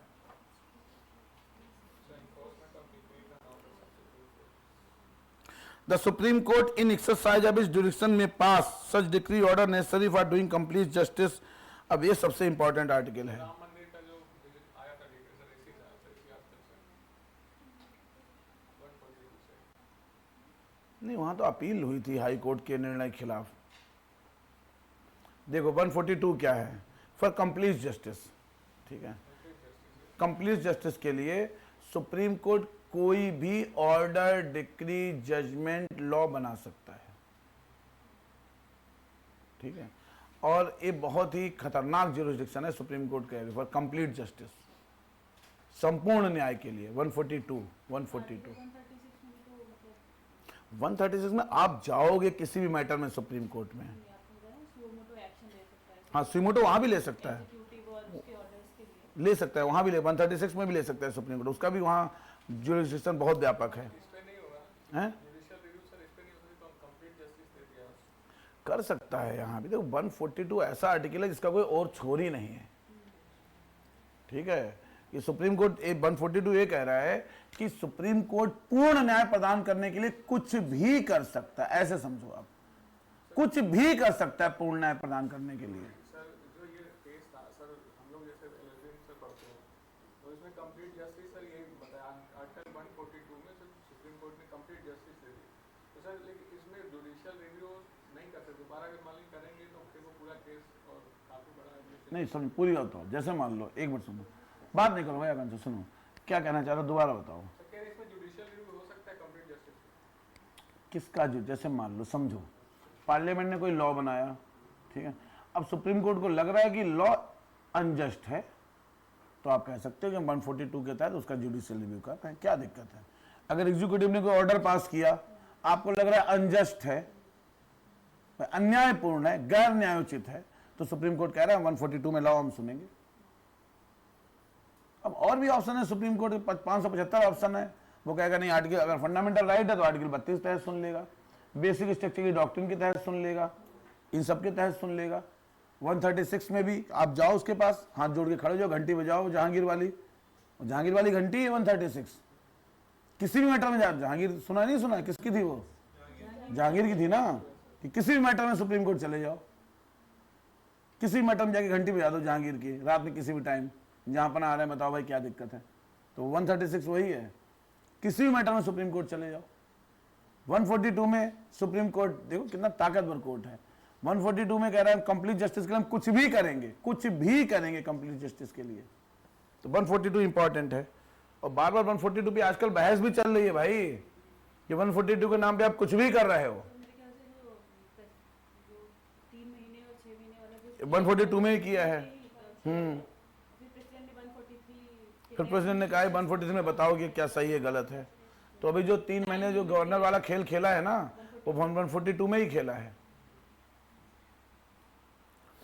भाई। इनके आर्टिकल याद कर लो, 142, ठीक है। 143 भी इंपॉर्टेंट है। 143 क्या है मोहिनी?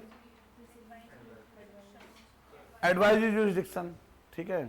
तो प्रेसिडेंट, ठीक है, सुप्रीम कोर्ट से अगर प्रेसिडेंट को लग, तो देखो प्रेसिडेंट सलाह मांग रहा है, अगर प्रेसिडेंट को लग रहा है, ठीक है, कि कोई कॉन्स्टिट्यूशनल मैटर है, कोई सब्सटेंशियल लॉ का मैटर है, ठीक है, तो प्रेसिडेंट सुप्रीम कोर्ट से एडवाइस मांग सकता है। ये पावर गवर्नर के पास नहीं है, ये पावर गवर्नर के पास नहीं। गवर्नर हाई कोर्ट से सलाह नहीं मांग सकता है, सिर्फ प्रेसिडेंट सुप्रीम कोर्ट से सलाह मांग सकता है। अब इसमें कलाकारी है कि एक तो सलाह देना बाइंडिंग नहीं है, सुप्रीम कोर्ट हो सकता है नहीं, हमें नहीं पता, तुम अपना देखो यार, ठीक है। दूसरा, अगर सुप्रीम कोर्ट ने सलाह दे दी तो सलाह बाइंडिंग नहीं है, प्रेसिडेंट उसे माने या ना माने, ठीक है।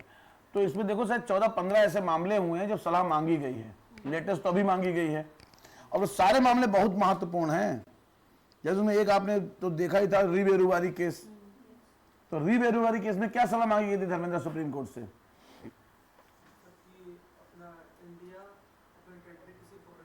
ठीक है, आर्टिकल 3 में क्या है कि पार्लियामेंट में by law can seed any foreign territory in the territory of India.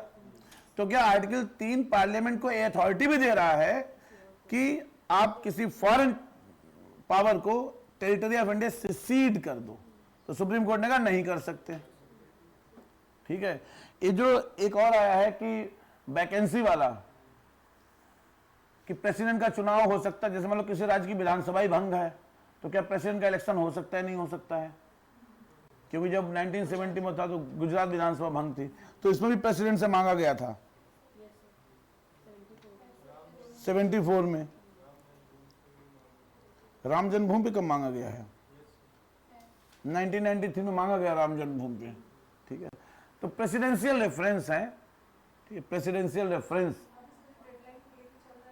वो भी अब इन्होंने 14 क्वेश्चन पूछे हैं प्रेसिडेंट द्रौपदी मुर्मू मैडम ने। अब उनका साथ उस दिन जजमेंट आने वाला तो था कुछ, और नहीं है, सुनवाई चलेगी। चलो दोनों लोग अपनी अपनी बातें करेंगे। अब हाँ, तो इसमें ये लिखा हुआ है कि अगर प्री कॉन्स्टिट्यूशनल ट्रीटी है तो देना कंपलसरी है सुप्रीम कोर्ट को, ठीक है। तो अगर प्री कॉन्स्टिट्यूशनल ट्रीटी है, उस पर प्रेसिडेंट कोई राय मांग रहा है, तो वो सुप्रीम कोर्ट के लिए क्या है? कंपलसरी है, आप उस पर अपनी राय जरूर दोगे। 144, ये भी बहुत इंपॉर्टेंट है कि all civil and judicial authorities to act in aid of the supreme court. Civil authority, supreme court कहेगा डीजीपी से एक काम करो, करना पड़ेगा। सुप्रीम कोर्ट कहेगा चीफ सेक्रेटरी से यहां एक काम करो, करना पड़ेगा। तो जो भी जुडिशियल अथॉरिटीज हैं, जो भी सिविल अथॉरिटीज हैं, वो सारी सुप्रीम कोर्ट की सहायता करेंगी इन discharging of its functions.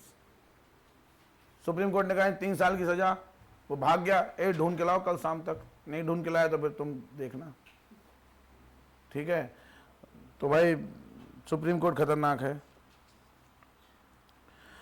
145 with the approval of president, supreme court अपने लिए रूल बनाएगा।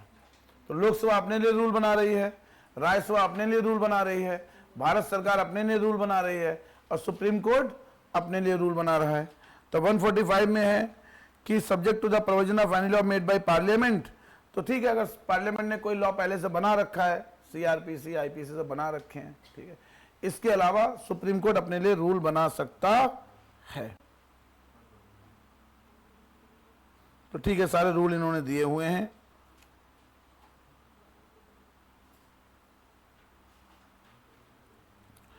अब इन्होंने तो 4-5 इसके सब क्लॉज दिए हुए हैं यार।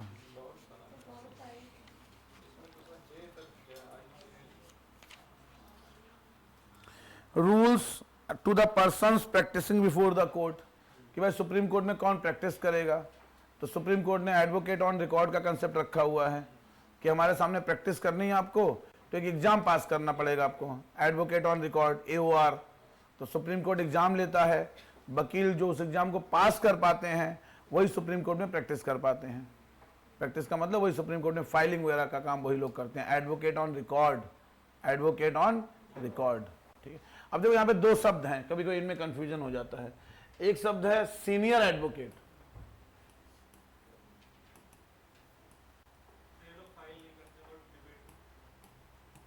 और एक है एडवोकेट ऑन रिकॉर्ड। तो सीनियर एडवोकेट कौन है?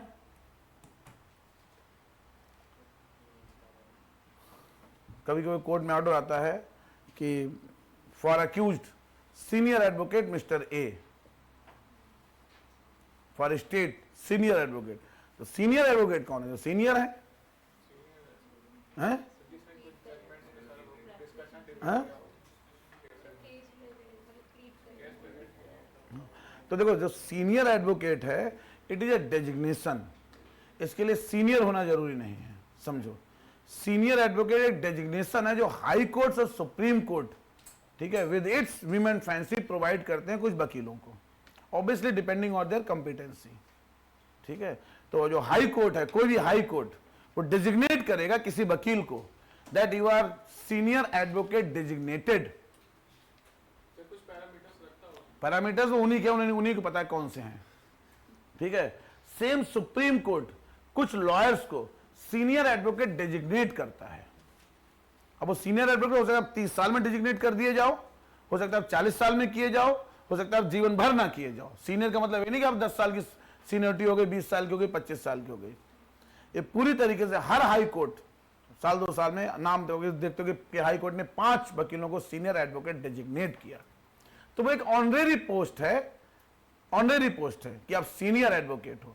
उसका सीनियरिटी से कोई मतलब नहीं, कॉम्पिटेंसी से मतलब है।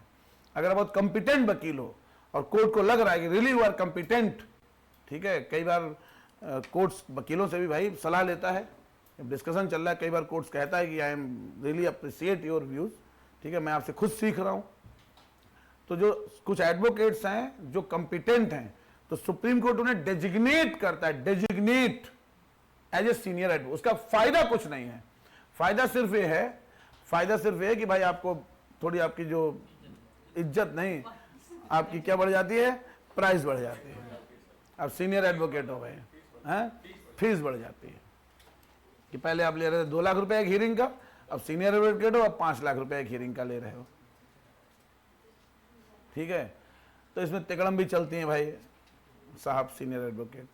ठीक है, हाँ, अरे वो सब अलग कहानी है, वो सब पढ़ना है। बैरिस्टर, लॉयर, काउंसिल, इन सब में टेक्निकल डिफरेंस हैं, वो सब किसी रील में देखना। एडवोकेट ऑन रिकॉर्ड क्या है? तो एडवोकेट ऑन रिकॉर्ड, जैसे इसमें लिखा है कि सुप्रीम कोर्ट में कौन वकील प्रैक्टिस करेंगे, इसके लिए सुप्रीम कोर्ट लॉ बना सकता है। तो एडवोकेट ऑन, सुप्रीम कोर्ट ने कहा हम एक एग्जाम लेंगे, ठीक है, हर व्यक्ति आके हमारे प्रैक्टिस नहीं करेगा।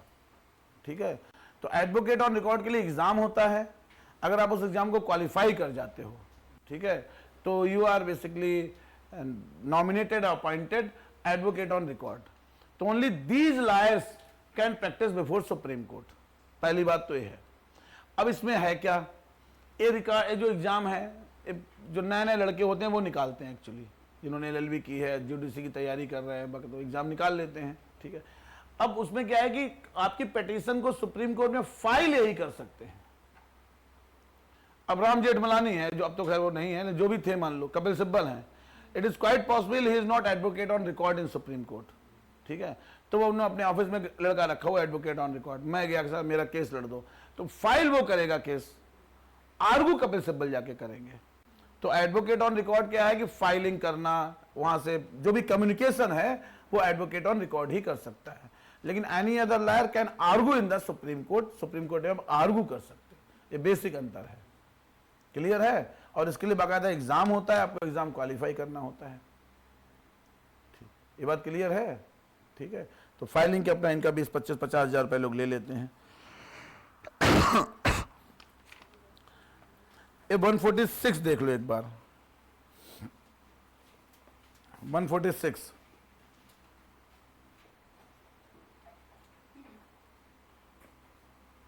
जल्दी देखो 146 क्या है।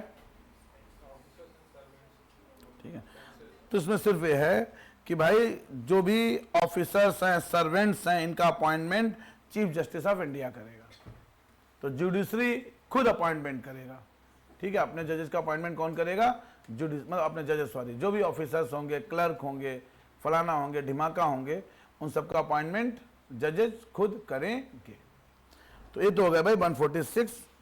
147 कुछ नहीं है, गवर्नमेंट ऑफ 1935, उसमें कंटिन्यूएशन है, ठीक है। अब एक बार देखो हाई कोर्ट्स। हाई कोर्ट्स में बहुत ज़्यादा चीज़ें नहीं हैं। हाई कोर्ट देखो बेटा, सुप्रीम कोर्ट के सारे सवाल आज ही लगा लेना, बहुत आसान सवाल हैं। आज दिन कौन सा है? थर्सडे ना। कल क्लास और कर लेते हैं फ्राइडे को, फिर सैटरडे संडे तो आप लोग एग्जाम देने जाओगे, लगभग सारे लोग जा रहे होंगे, जो नहीं जा रहे हैं तो कोई बात नहीं। तो सैटरडे संडे और मंडे 3 दिन क्लास ऑफ कर देते हैं, फिर ट्यूसडे से क्लास करेंगे। हाँ, मंडे को भी आ नहीं पाओगे, संडे एग्जाम दे के, हैं? हाँ, वापस आने में टाइम लग जाएगा। तब तक तुम लोग है ना, हम लोग अपना मेंस का कर लेंगे, सब कर लेंगे, ठीक है, ठीक है। तो Saturday Sunday Monday class of रखेंगे। बाकी संडे टेस्ट तो हो गए, जो लोग यहाँ हैं आप लोग टेस्ट देने आना। तो टेस्ट में आपका, अब टेस्ट में तो मैंने पार्लियामेंट जहाँ तक हो गया, जुडिशरी तक टेस्ट में कर लेंगे, ठीक है, और मैपिंग पूरी कर लेंगे, ठीक है। तो मैपिंग कंप्लीट हो गई है। हाँ, यूरोप रह गया है, तो ठीक है, जो चलो जो भी है, यूरोप दे देंगे। एशिया भी तो हो गया है, एशिया भी हो गया है, कल कंप्लीट हो जाएगा ना। हाँ, तो कल मैपिंग पूरी कर लेंगे। और यहाँ तो जो लोग नहीं देने जा रहे हैं आप लोग टेस्ट देने आना, जो लोग देने जा रहे हैं आप लोग फिर मंडे को आके टेस्ट दे देना, ठीक है। ट्यूसडे से हम लोग कंटिन्यू करेंगे, ठीक है। तो पॉलिटी खत्म होगी, इसके बाद 2 क्लासेस शुरू कर देंगे, एक एंशिएंट और मिडिवल हिस्ट्री की, और दूसरी इन्वायरमेंट या साइंस। पहले जल्दी से कर लेंगे, छोटे छोटे टॉपिक हैं, खत्म करते हैं, ठीक है। पॉलिटी में ज़्यादा समय नहीं लगेगा, 2-3 क्लास लगेंगी, तो आज थोड़ा लेट हो गए हम लोग। देखो भाई, हाई कोर्ट्स खोलो। हाई कोर्ट में बहुत ज़्यादा चीज़ें नहीं हैं। हाई कोर्ट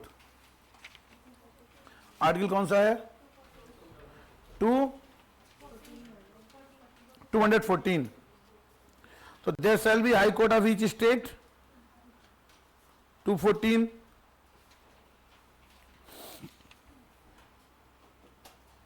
एक बार हाई कोर्ट में कितने, इसमें हाई कोर्ट की पावर थोड़ी कम है, आर्टिकल भी कम ही होने चाहिए।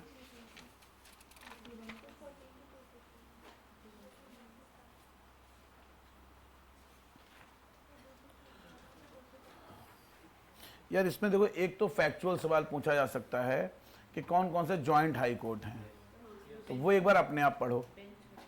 फिर बेंच पूछ लेते हैं। तीसरा, किस हाई कोर्ट की बेंच उसकी कैपिटल में नहीं है, जैसे नहीं, जैसे इलाहाबाद, सॉरी, जो हमारा यूपी है, उत्तर प्रदेश हाई कोर्ट है, इसकी मेन बेंच कहाँ है? इलाहाबाद में, ठीक है, प्रयागराज में है। चौथा पूछ लेते हैं, कौन सी यूनियन टेरिटरी किस हाई कोर्ट से जुड़ी हुई है? अंडमान को। तो ये तो फैक्चुअल चीजें हैं, यहां से सवाल पूछा जा सकता है, ठीक है। यहां से अपने आप देख पाओगे, क्लियर है, ठीक है। तो अभी टोटल हाई कोर्ट्स कितने हैं? 25 हैं, और टोटल राज्य 28। इसका मतलब 3 हाई कोर्ट ऐसे होंगे जिनका एक से ज्यादा राज्यों में होगा। तो वो कौन कौन है? बताओ भाई, देखो पीछे देखो एक बार, देख लो एक बार। आसाम, मेघालय और मिजोरम सर की कंबाइंड नॉर्थ ईस्ट में 4 स्टेट हैं गुवाहाटी हाई कोर्ट में। कौन कौन 4 स्टेट हैं?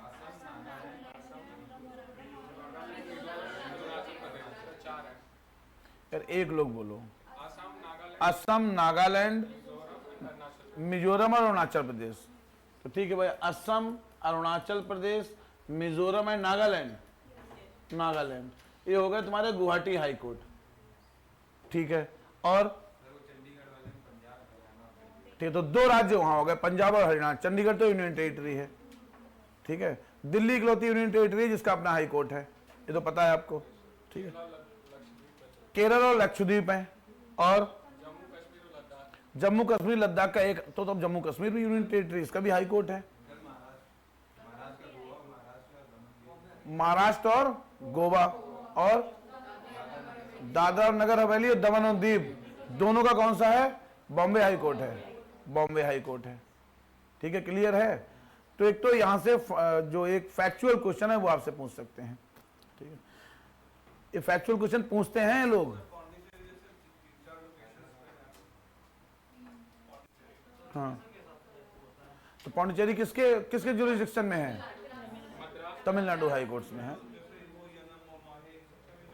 सबका वही है भाई, पूरी पौंडीचेरी का। ठीक है बेटा, तो पौंडीचेरी का अपना हाई कोर्ट नहीं है। 3 यूनियन टेरिटरी है जिनका अपना, नहीं 2 यूनियन टेरिटरी है जिनका अपना हाई कोर्ट है। एक जम्मू कश्मीर यूनियन टेरिटरी, लद्दाख का जम्मू कश्मीर हाई कोर्ट है। ठीक है, दिल्ली का दिल्ली हाई कोर्ट है। इतना तो क्लियर है। अब आर्टिकल देख लो भाई, यहां कहानी शुरू होती है 214 से। 214 हाई कोर्ट, लेकिन इसमें शायद 7th कॉन्स्टिट्यूशनल अमेंडमेंट एक्ट में ऐसा किया गया था कि एक से अधिक राज्य का कंबाइंड हाई कोर्ट हो सकता है।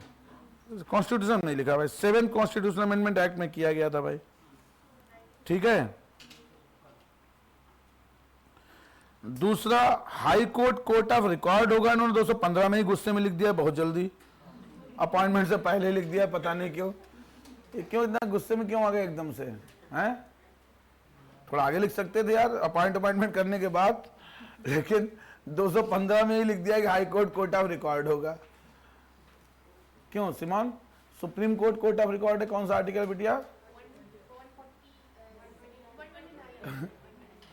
129। और सीट दिल्ली में होगी ए 130। ठीक है, याद कर लो भाई, इसको आज जाके याद कर लेना बिटिया। ठीक है, वहाँ से 4 दे देंगे, 127, 128, 129, 130, और आपसे मैच करा लेंगे, बस इतना कलाकारी है। ठीक है, अब 216 में एक चीफ जस्टिस होगा और अदर नंबर ऑफ जजेज होंगे जो प्रेसिडेंट डिसाइड करेगा। सुप्रीम कोर्ट के केस में नंबर ऑफ जजेज कौन डिसाइड करता है?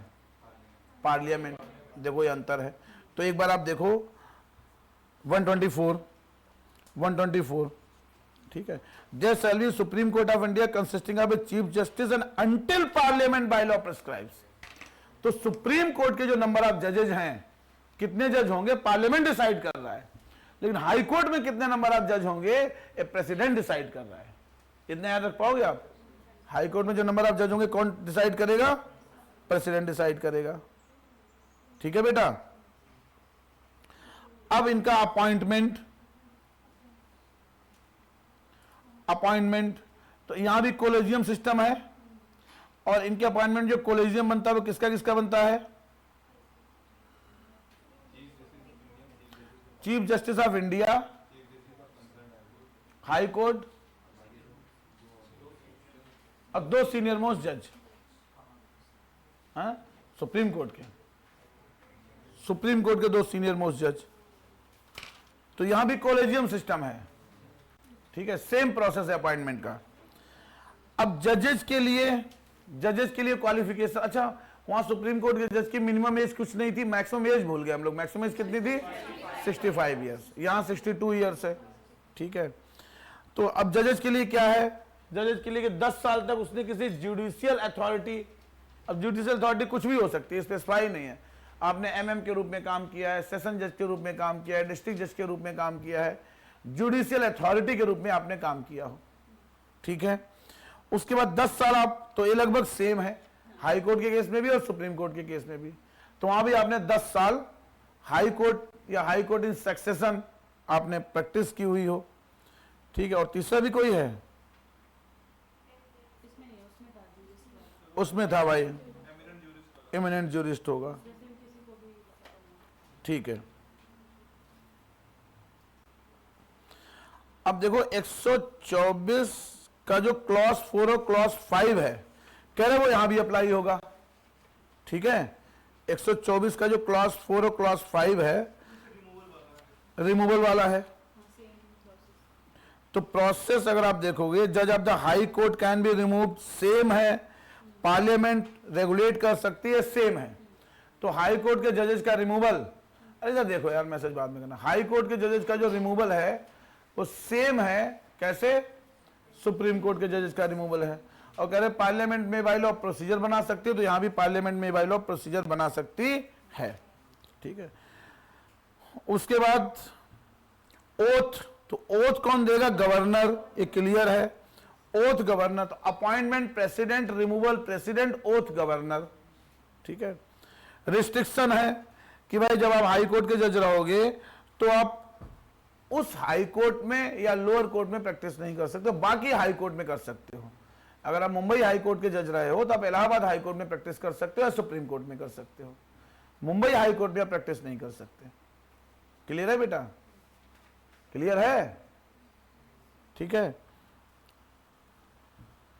सैलरी तो सेम है, पार्लियामेंट डिसाइड करेगा, ठीक है, क्लियर है, पार्लियामेंट डिसाइड करेगा। और कंसोलिडेटेड फंड, चार्ज एक्सपेंडिचर है कंसोलिडेटेड फंड ऑफ इंडिया पे, ठीक है।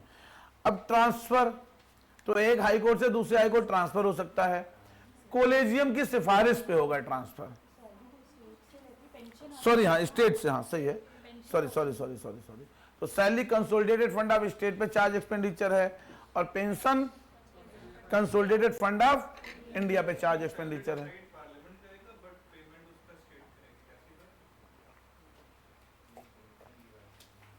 बिल्कुल सही बात है, सैलरी डिसाइड पार्लियामेंट करेगी।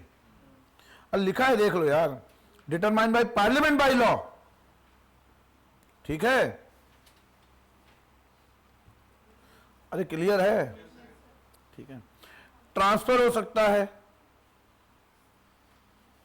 तो ट्रांसफर का प्रोसेस कोलिजियम है, तो कोलिजियम की रिकमेंडेशन से प्रेसिडेंट ट्रांसफर करेगा, ठीक है भाई। कौन ट्रांसफर करेगा? प्रेसिडेंट। ऑब्वियसली नहीं कर सकता उस स्टेट में, पढ़ लो एक बार ढंग से।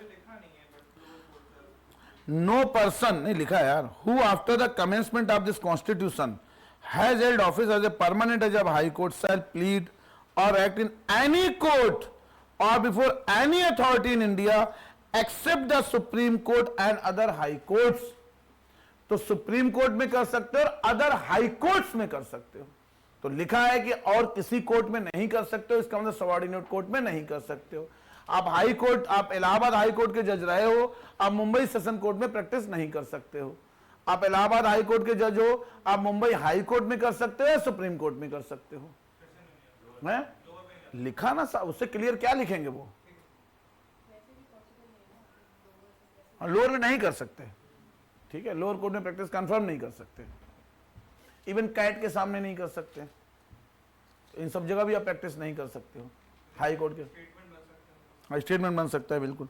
तो साफ साफ लिखा है कि इन any court before any authority in India except the supreme court and other high courts. तो अदर हाई कोर्ट्स में आप कर सकते हो और सुप्रीम कोर्ट में कर सकते हो, बाकी किसी कोर्ट में नहीं कर सकते हो। क्लियर है? तो आप मुंबई हाई कोर्ट के जज हो, आप केरल हाई कोर्ट में करो, जयपुर हाई कोर्ट में करो, लेकिन आप सोचो कि हम जयपुर में या उदयपुर में किसी सेशन कोर्ट के सामने प्रैक्टिस करेंगे तो आप नहीं कर सकते। लेकिन ये सब जाके बोलते हैं, जाके वहां प्रैक्टिस करने का मतलब यह है कि किसने फाइल किया, कौन वहां लिखा, नाम लिखा रहा है, ये सब जाके जो आजकल हाई कोर्ट के जज बहुत सारे प्रैक्टिस कर रहे हैं।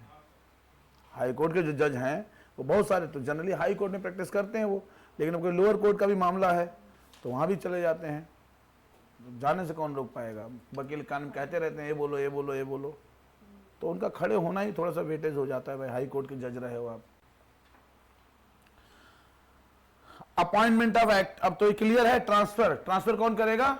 कोलिजियम। ठीक, तो कौन कौन है भाई? ठीक है, ठीक है, दोनों के सीजीआई होंगे भाई। चलो 7 लोगों का कोलिजियम हो गया, ठीक है। अब जैसे वहां था एक्टिंग चीफ जस्टिस, सौरभ क्या आर्टिकल था acting chief justice of India का?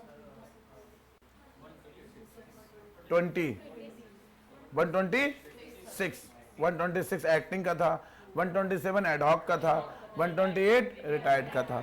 तो यहां है 223 तो प्रेसिडेंट अपॉइंट कर सकता है।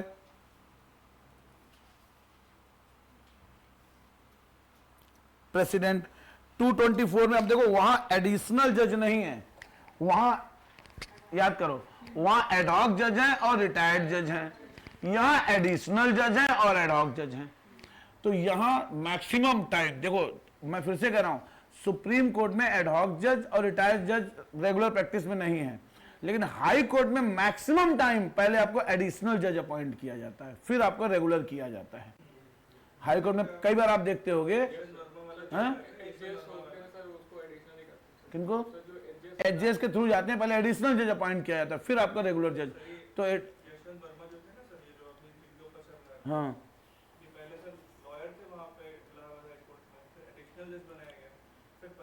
फिर परमानेंट। तो एडिशनल जज बहुत रेगुलर एक्सरसाइज है, एडिशनल जज। तो इसको जाने बेटा, इसको पढ़ लो। एडिशनल जज, इफ कोई टेम्परेरी अचानक से काम बढ़ गया, कोई एरियर बढ़ गया, तो president that the number of जजेज, प्रेसिडेंट इंक्रीज कर सकता है और एक कोलिजियम की सहायता से इंक्रीज करेगा। भाई अब्सेंस है,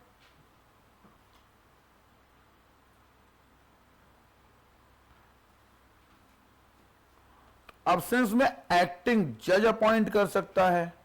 तो यार वहां एक्टिंग जज नहीं था, वहां सिर्फ एक्टिंग चीफ जस्टिस था। तो याद रखोगे सुप्रीम कोर्ट में क्या क्या है, एक्टिंग चीफ जस्टिस, एडहॉक जज और रिटायर्ड जज। यहां है एक्टिंग चीफ जस्टिस, एडिशनल जज और एक्टिंग जज। एक्टिंग जज, एक्टिंग जज। लेकिन एडिशनल जज और एक्टिंग जज एक कोलेजियम की सिफारिश से ही अपॉइंट किए जाएंगे। ठीक है, वहां याद करो, नहीं वहां प्रेसिडेंट अपॉइंट करेगा चीफ जस्टिस ऑफ इंडिया से कंसल्ट करके, वहां कोलेजियम नहीं है।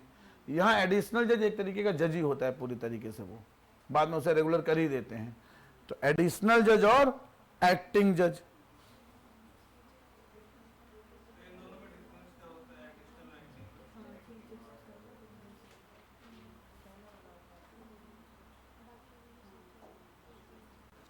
दोनों में अंतर क्या है, देखो भाई, दोनों में अंतर देखो, एक बार पढ़ो, आर्टिकल पढ़ो, से समझ में आएगा।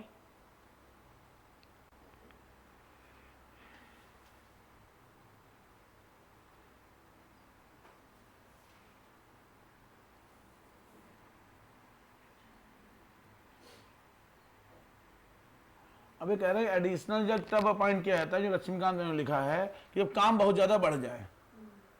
और एक्टिंग जज तब अपॉइंट किया था, काम नहीं है लेकिन भैया बीमार पड़ गए, वैकेंसी, तो उनकी जगह अपॉइंट कर दिया गया, एब्सेंस है वैकेंसी की जगह। एक्टिंग जज, जब वो भैया वापस आ गए तो आपको वापस भेज दिया गया। सेम क्वालिफिकेशन है जो हाई कोर्ट के जज की होगी, लिखा है।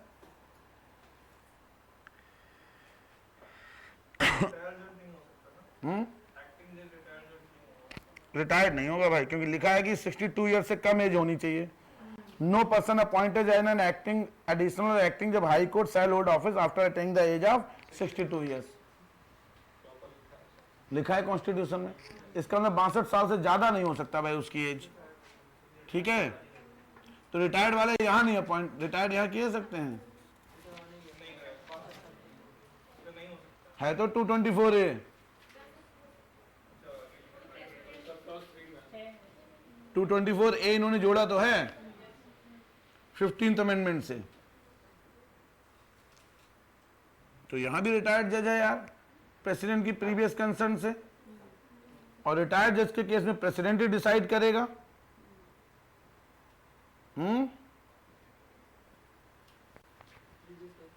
सेम है, रिटायर्ड जज भी है यहां।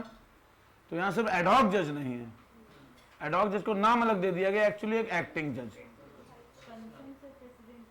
हाँ, तो नहीं, रिटायर्ड जज में तो दोनों में प्रेसिडेंट की कंसर्न है, और यहां तो तीनों में प्रेसिडेंट की कंसर्न है। प्रेसिडेंट अपॉइंट करेगा, chief justice of high court के कंसर्न से एक्टिंग, और उसी से एडिशनल। और ड्यूली क्वालिफाइड जज होने चाहिए जिनके पास हाई कोर्ट में अपॉइंटमेंट की क्वालिफिकेशन हो, उन्हीं को अपॉइंट करेगा एक्टिंग और एडिशनल। देख लेना एक बार यार, ठीक है।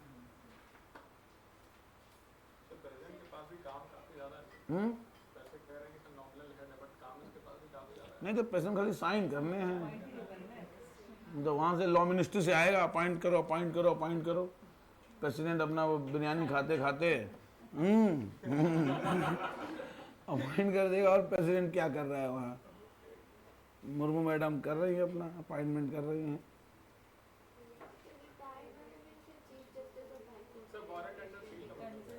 हाँ नहीं, उसमें भी chief justice of high court, देखो एडिशनल एक्टिंग में भी यही लिखा है।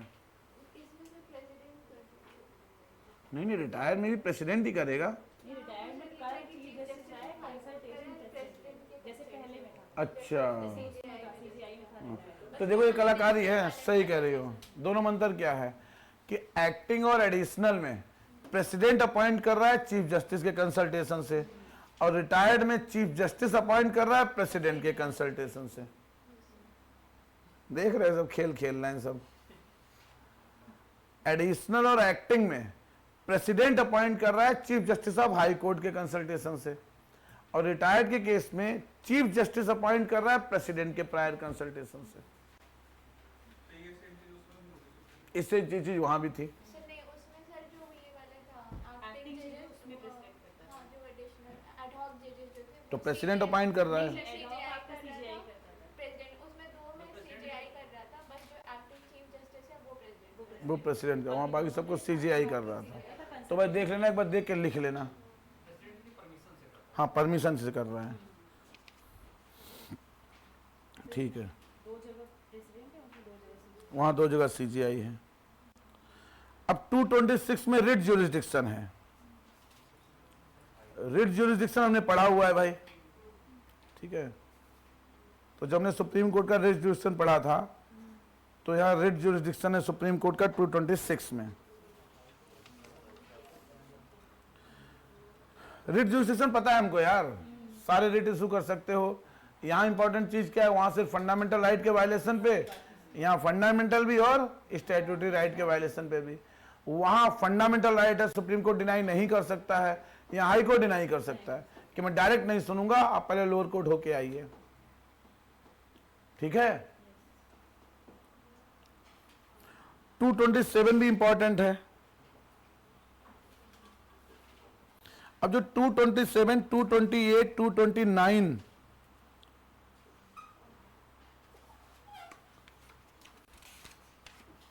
इनमें क्या है भाई? 227 में क्या है? Supervisory jurisdiction. अब देखो, सुपरवाइजरी ज्यूरिसडिक्शन सुप्रीम कोर्ट के पास है या नहीं है? है। सुपरवाइजरी कहां लिखा हुआ है लेकिन सुपरवाइजरी ज्यूरिसडिक्शन है? अलग से किसी आर्टिकल में तो नहीं दिया हुआ है। ओरिजिनल था, एपिलेट था, स्पेशल अपील था, तो सुपरवाइजरी ज्यूरिसडिक्शन का अलग से आर्टिकल नहीं दिया है सुप्रीम कोर्ट के केस में। बस ये कहा है कि सारे लोग हमारी बात मानोगे, बाइंडिंग है। लेकिन यहां अगर देखेंगे 227 में, तो जो सबऑर्डिनेट कोर्ट्स हैं इनका supervisory jurisdiction concern high court के पास है। जो सबऑर्डिनेट कोर्ट्स हैं इनका supervisory jurisdiction concern high court के पास है। 227 देखो, मैं फिर से कर रहा हूं, यहां मैक्सिमम टाइप है, क्वेश्चन आर्टिकल पे आएगा, ठीक है। 227, 228, तो जैसे वहां सुप्रीम कोर्ट केस इधर उधर ट्रांसफर कर सकता था, यहां हाई कोर्ट ट्रांसफर कर सकता है। तो यहाँ पे थोड़ा हाई कोर्ट पावरफुल हो जाता है, हाँ? थोड़ा सा पावरफुल हो जाता है हाई कोर्ट से, क्योंकि सुपरविजन है सारे कोर्ट। हाँ, सुपरविजन है, सही बात है। वहां सुप्रीम कोर्ट अपने ऑफिसर्स को अपॉइंट करेगा, यहाँ 229 में हाई कोर्ट अपने ऑफिसर्स को अपॉइंट करेगा, subject to obviously law made by legislature. तो यहाँ जो एग्जाम होता है जुडिशरी का, वो हाई कोर्ट और यूपीपीएससी मिलके कंडक्ट करता है। होता नहीं होता है भाई? जो उत्तर प्रदेश जुडिशरी का एग्जाम होता है पीसीएसजे का, वो हाई कोर्ट और यूपीपीसीएस मिलके कंडक्ट करता है, इसीलिए बोर्ड में वो जजेस भी जाते हैं, हैं तो इंटरव्यू बोर्ड होता है उसमें। जजेस ही जाएंगे भाई, ठीक है। और 230 है कि कुछ यूनियन टेरिटरी तक हमने इसको एक्सटेंड किया हो, तो वो हमने देख ही लिया है। 231 भी देख लिया, कॉमन कोर्ट फॉर 2 और मोर देन 2 कोर्ट्स। इतने आर्टिकल हैं भाई।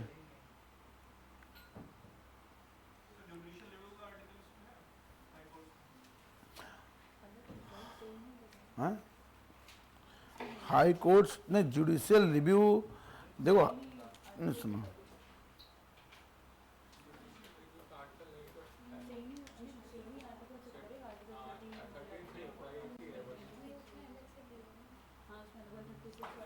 नहीं 13 में 13 में क्या सुप्रीम कोर्ट लिखा हुआ है? देखो एक बार,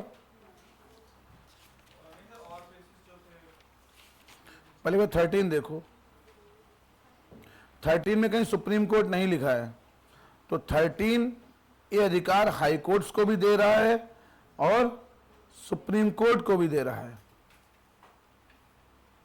13 सिर्फ ये कह रहा है कि वो सारे नल एंड वॉइड हो जाएंगे। सर एक जो 137 वाला था, अपने जो केसेस ऑर्डर्स को रिव्यू कर सकते, इसके लिए अलग इसके लिए नहीं है। तो हाई कोर्ट रिव्यू नहीं करता है अपने ऑर्डर्स को। स्पेसिफिक क्वेश्चन भी था यूपीएससी में hmm. High court has the power of review same as supreme court. तो हाई कोर्ट रिव्यू नहीं करता है अपने जजमेंट्स को। सर इसमें सर सब क्लॉज 4 जो देखते 226 में सर वो क्या है? कौन सा? 226 सब क्लॉज 4 सर बता दीजिए क्या है? The power conferred high court shall not be in derogation. ये कह रहे हैं कि जो रिट जुरिस्डिक्शन की पावर हाई कोर्ट को दी गई है, वो जो सुप्रीम कोर्ट को 32 क्लॉज 2 में पावर दी गई है, उसका डेरोगेशन उसको कम नहीं कर सकती है। ठीक है? कंप्लीट जस्टिस भी इसमें नहीं है।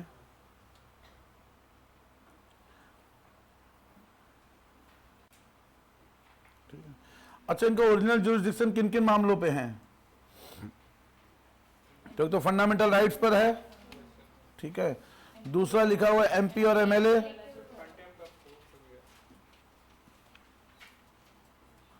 दूसरा लिखा है कि सबऑर्डिनेट कोर्ट से ट्रांसफर कर सकते हैं कोर्ट दूसरे मैटर को।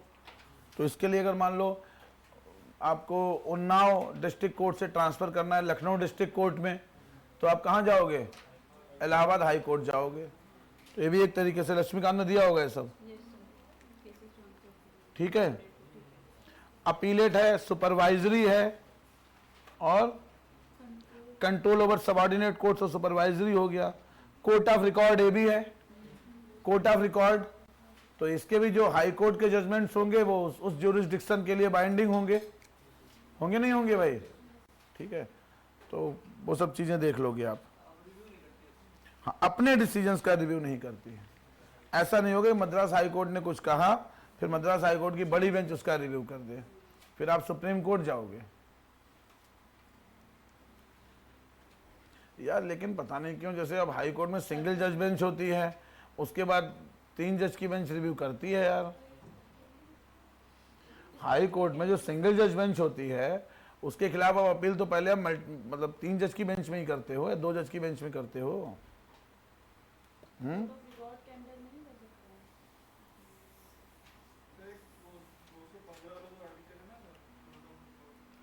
कोई नहीं, कोर्ट ऑफ रिकॉर्ड चेक कर सकते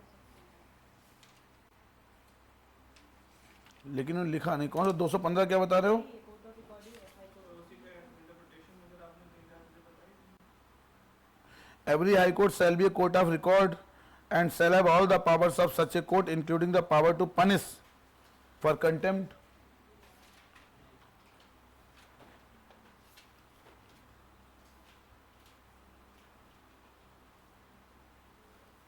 हाँ सर, यहाँ आखिरी में दिया है as a court of record the high court also has the power to review and correct its own judgment. दिया है ना? कोर्ट ऑफ रिकॉर्ड के अंदर हाँ, तो कोर्ट ऑफ रिकॉर्ड में है भाई ये। दिया है, लक्ष्मीकांत ने दिया, देख लो इसको। फिर हम लोग गलत बोल रहे थे फिर। ठीक है, आर्टिकल नहीं दिया अलग से। आर्टिकल अलग से नहीं दिया है, तो यही लिखा है हर्ष। 226 है सर उसी के अंदर। हाँ? एक minute. As a court of record a high court also has the power to review and corrects its own judgment और ऑर्डर और decision even though no specific power of review is confirmed by the constitution. क्योंकि यार high court में तो मैंने देखा है कि एक जज की बेंच होती है, वो फैसला सुनाती है, तो उसका अपील आप करते हो 3 जज की बेंच में। ठीक है। The supreme court on the other hand has been specifically conferred with the power of review by the constitution. तो कोर्ट ऑफ रिकॉर्ड के माध्यम से कर ले रही भाई, कर सकती बिल्कुल, जब 215 में। ठीक है। हाँ, देखो एक बार 226 क्लॉज 2 द पावर एक्सरसाइज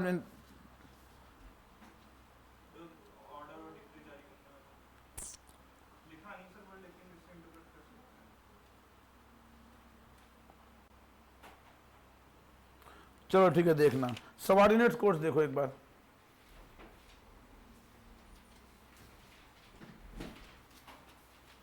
इसमें खाली दो हैं? 42 में बोलेंगे कि सर इन्होंने पावर जुडिशियल कर्टेल किया, फिर 43 में फिर बढ़ा दिया। आईपीसी से पावर हैं? या सर इसको मतलब डायरेक्टली क्वेश्चन नहीं लिखा है बट सबऑर्डिनेट कोड खत्म करते हैं, 2 मिनट बस, 2 मिनट। सबऑर्डिनेट कोड देखो एक बार, 223। अब इसमें खाली दो चीजें ही हैं। तो डिस्ट्रिक्ट जज का अपॉइंटमेंट देखो, governor in consultation with high court. तो अपॉइंट कौन करेगा? Governor in consultation with high court. ठीक है, अब कौन होगा? तो कंडीशन क्या है? तो या तो सेंट्रल नॉट, सर एक चीज बताइए सर, ये किसके एम्प्लॉय होते हैं sir?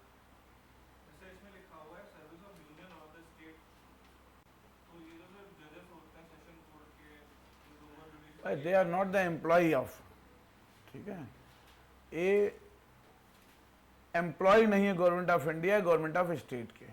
However they get their salary from the consolidated fund of India और concern state, but they are not the employ of government of India. इनसे लोअर जुडिशियल जो केसेस जैसे जो जाते हैं, जो लोअर जुडिशियल मजिस्ट्रेट बनते हैं, ये भी एम्प्लॉय नहीं है, जज जुडिशरी। तभी तो भाई जुडिशरी के ऊपर जो है हम लोग वो नहीं लगाते हैं, क्या था वो, स्टेट की डेफिनेशन में जुडिशरी नहीं आती है। जुडिशरी जो है, जैसे डिस्ट्रिक्ट जज है, वो स्टेट की डेफिनेशन में नहीं आएगा आर्टिकल 12 में। तो they are not the employ of government of state. इसीलिए शायद इन्होंने लिखा है a person not already in the service of union और state shall only be eligible to be appointed.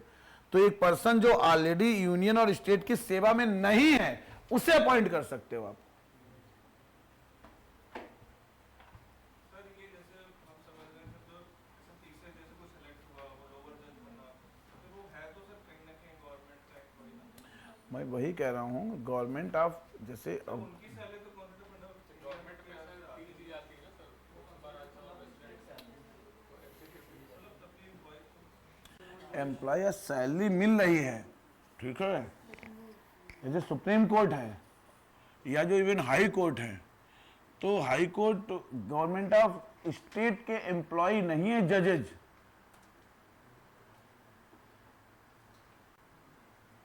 Judiciary employ का मतलब जो एक एम्प्लॉय में नहीं आते हैं जुडिशरी यार, जुडिशियल ऑफिसर, ये बात भी सही है। जैसे एमपी हैं, वो भी सैलरी ले रहे हैं वहीं से, but they are not the employ of government of India. तो जो जुडिशियल ऑफिसर्स हैं, they are not the employ of government of India और गवर्नमेंट ऑफ स्टेट, एम्प्लॉय नहीं है। तो क्या कह रहे हैं, देखो डिस्ट्रिक्ट जज का पढ़ लो एक बार, चलो कल देखेंगे इसको, फिर दांत दिखाऊं जाके यार मैं, ठीक है। कल हम लोग लोकल गवर्नमेंट पढ़ेंगे। क्या पढ़ेंगे? लोकल गवर्नमेंट कल खत्म कर देंगे। हाँ,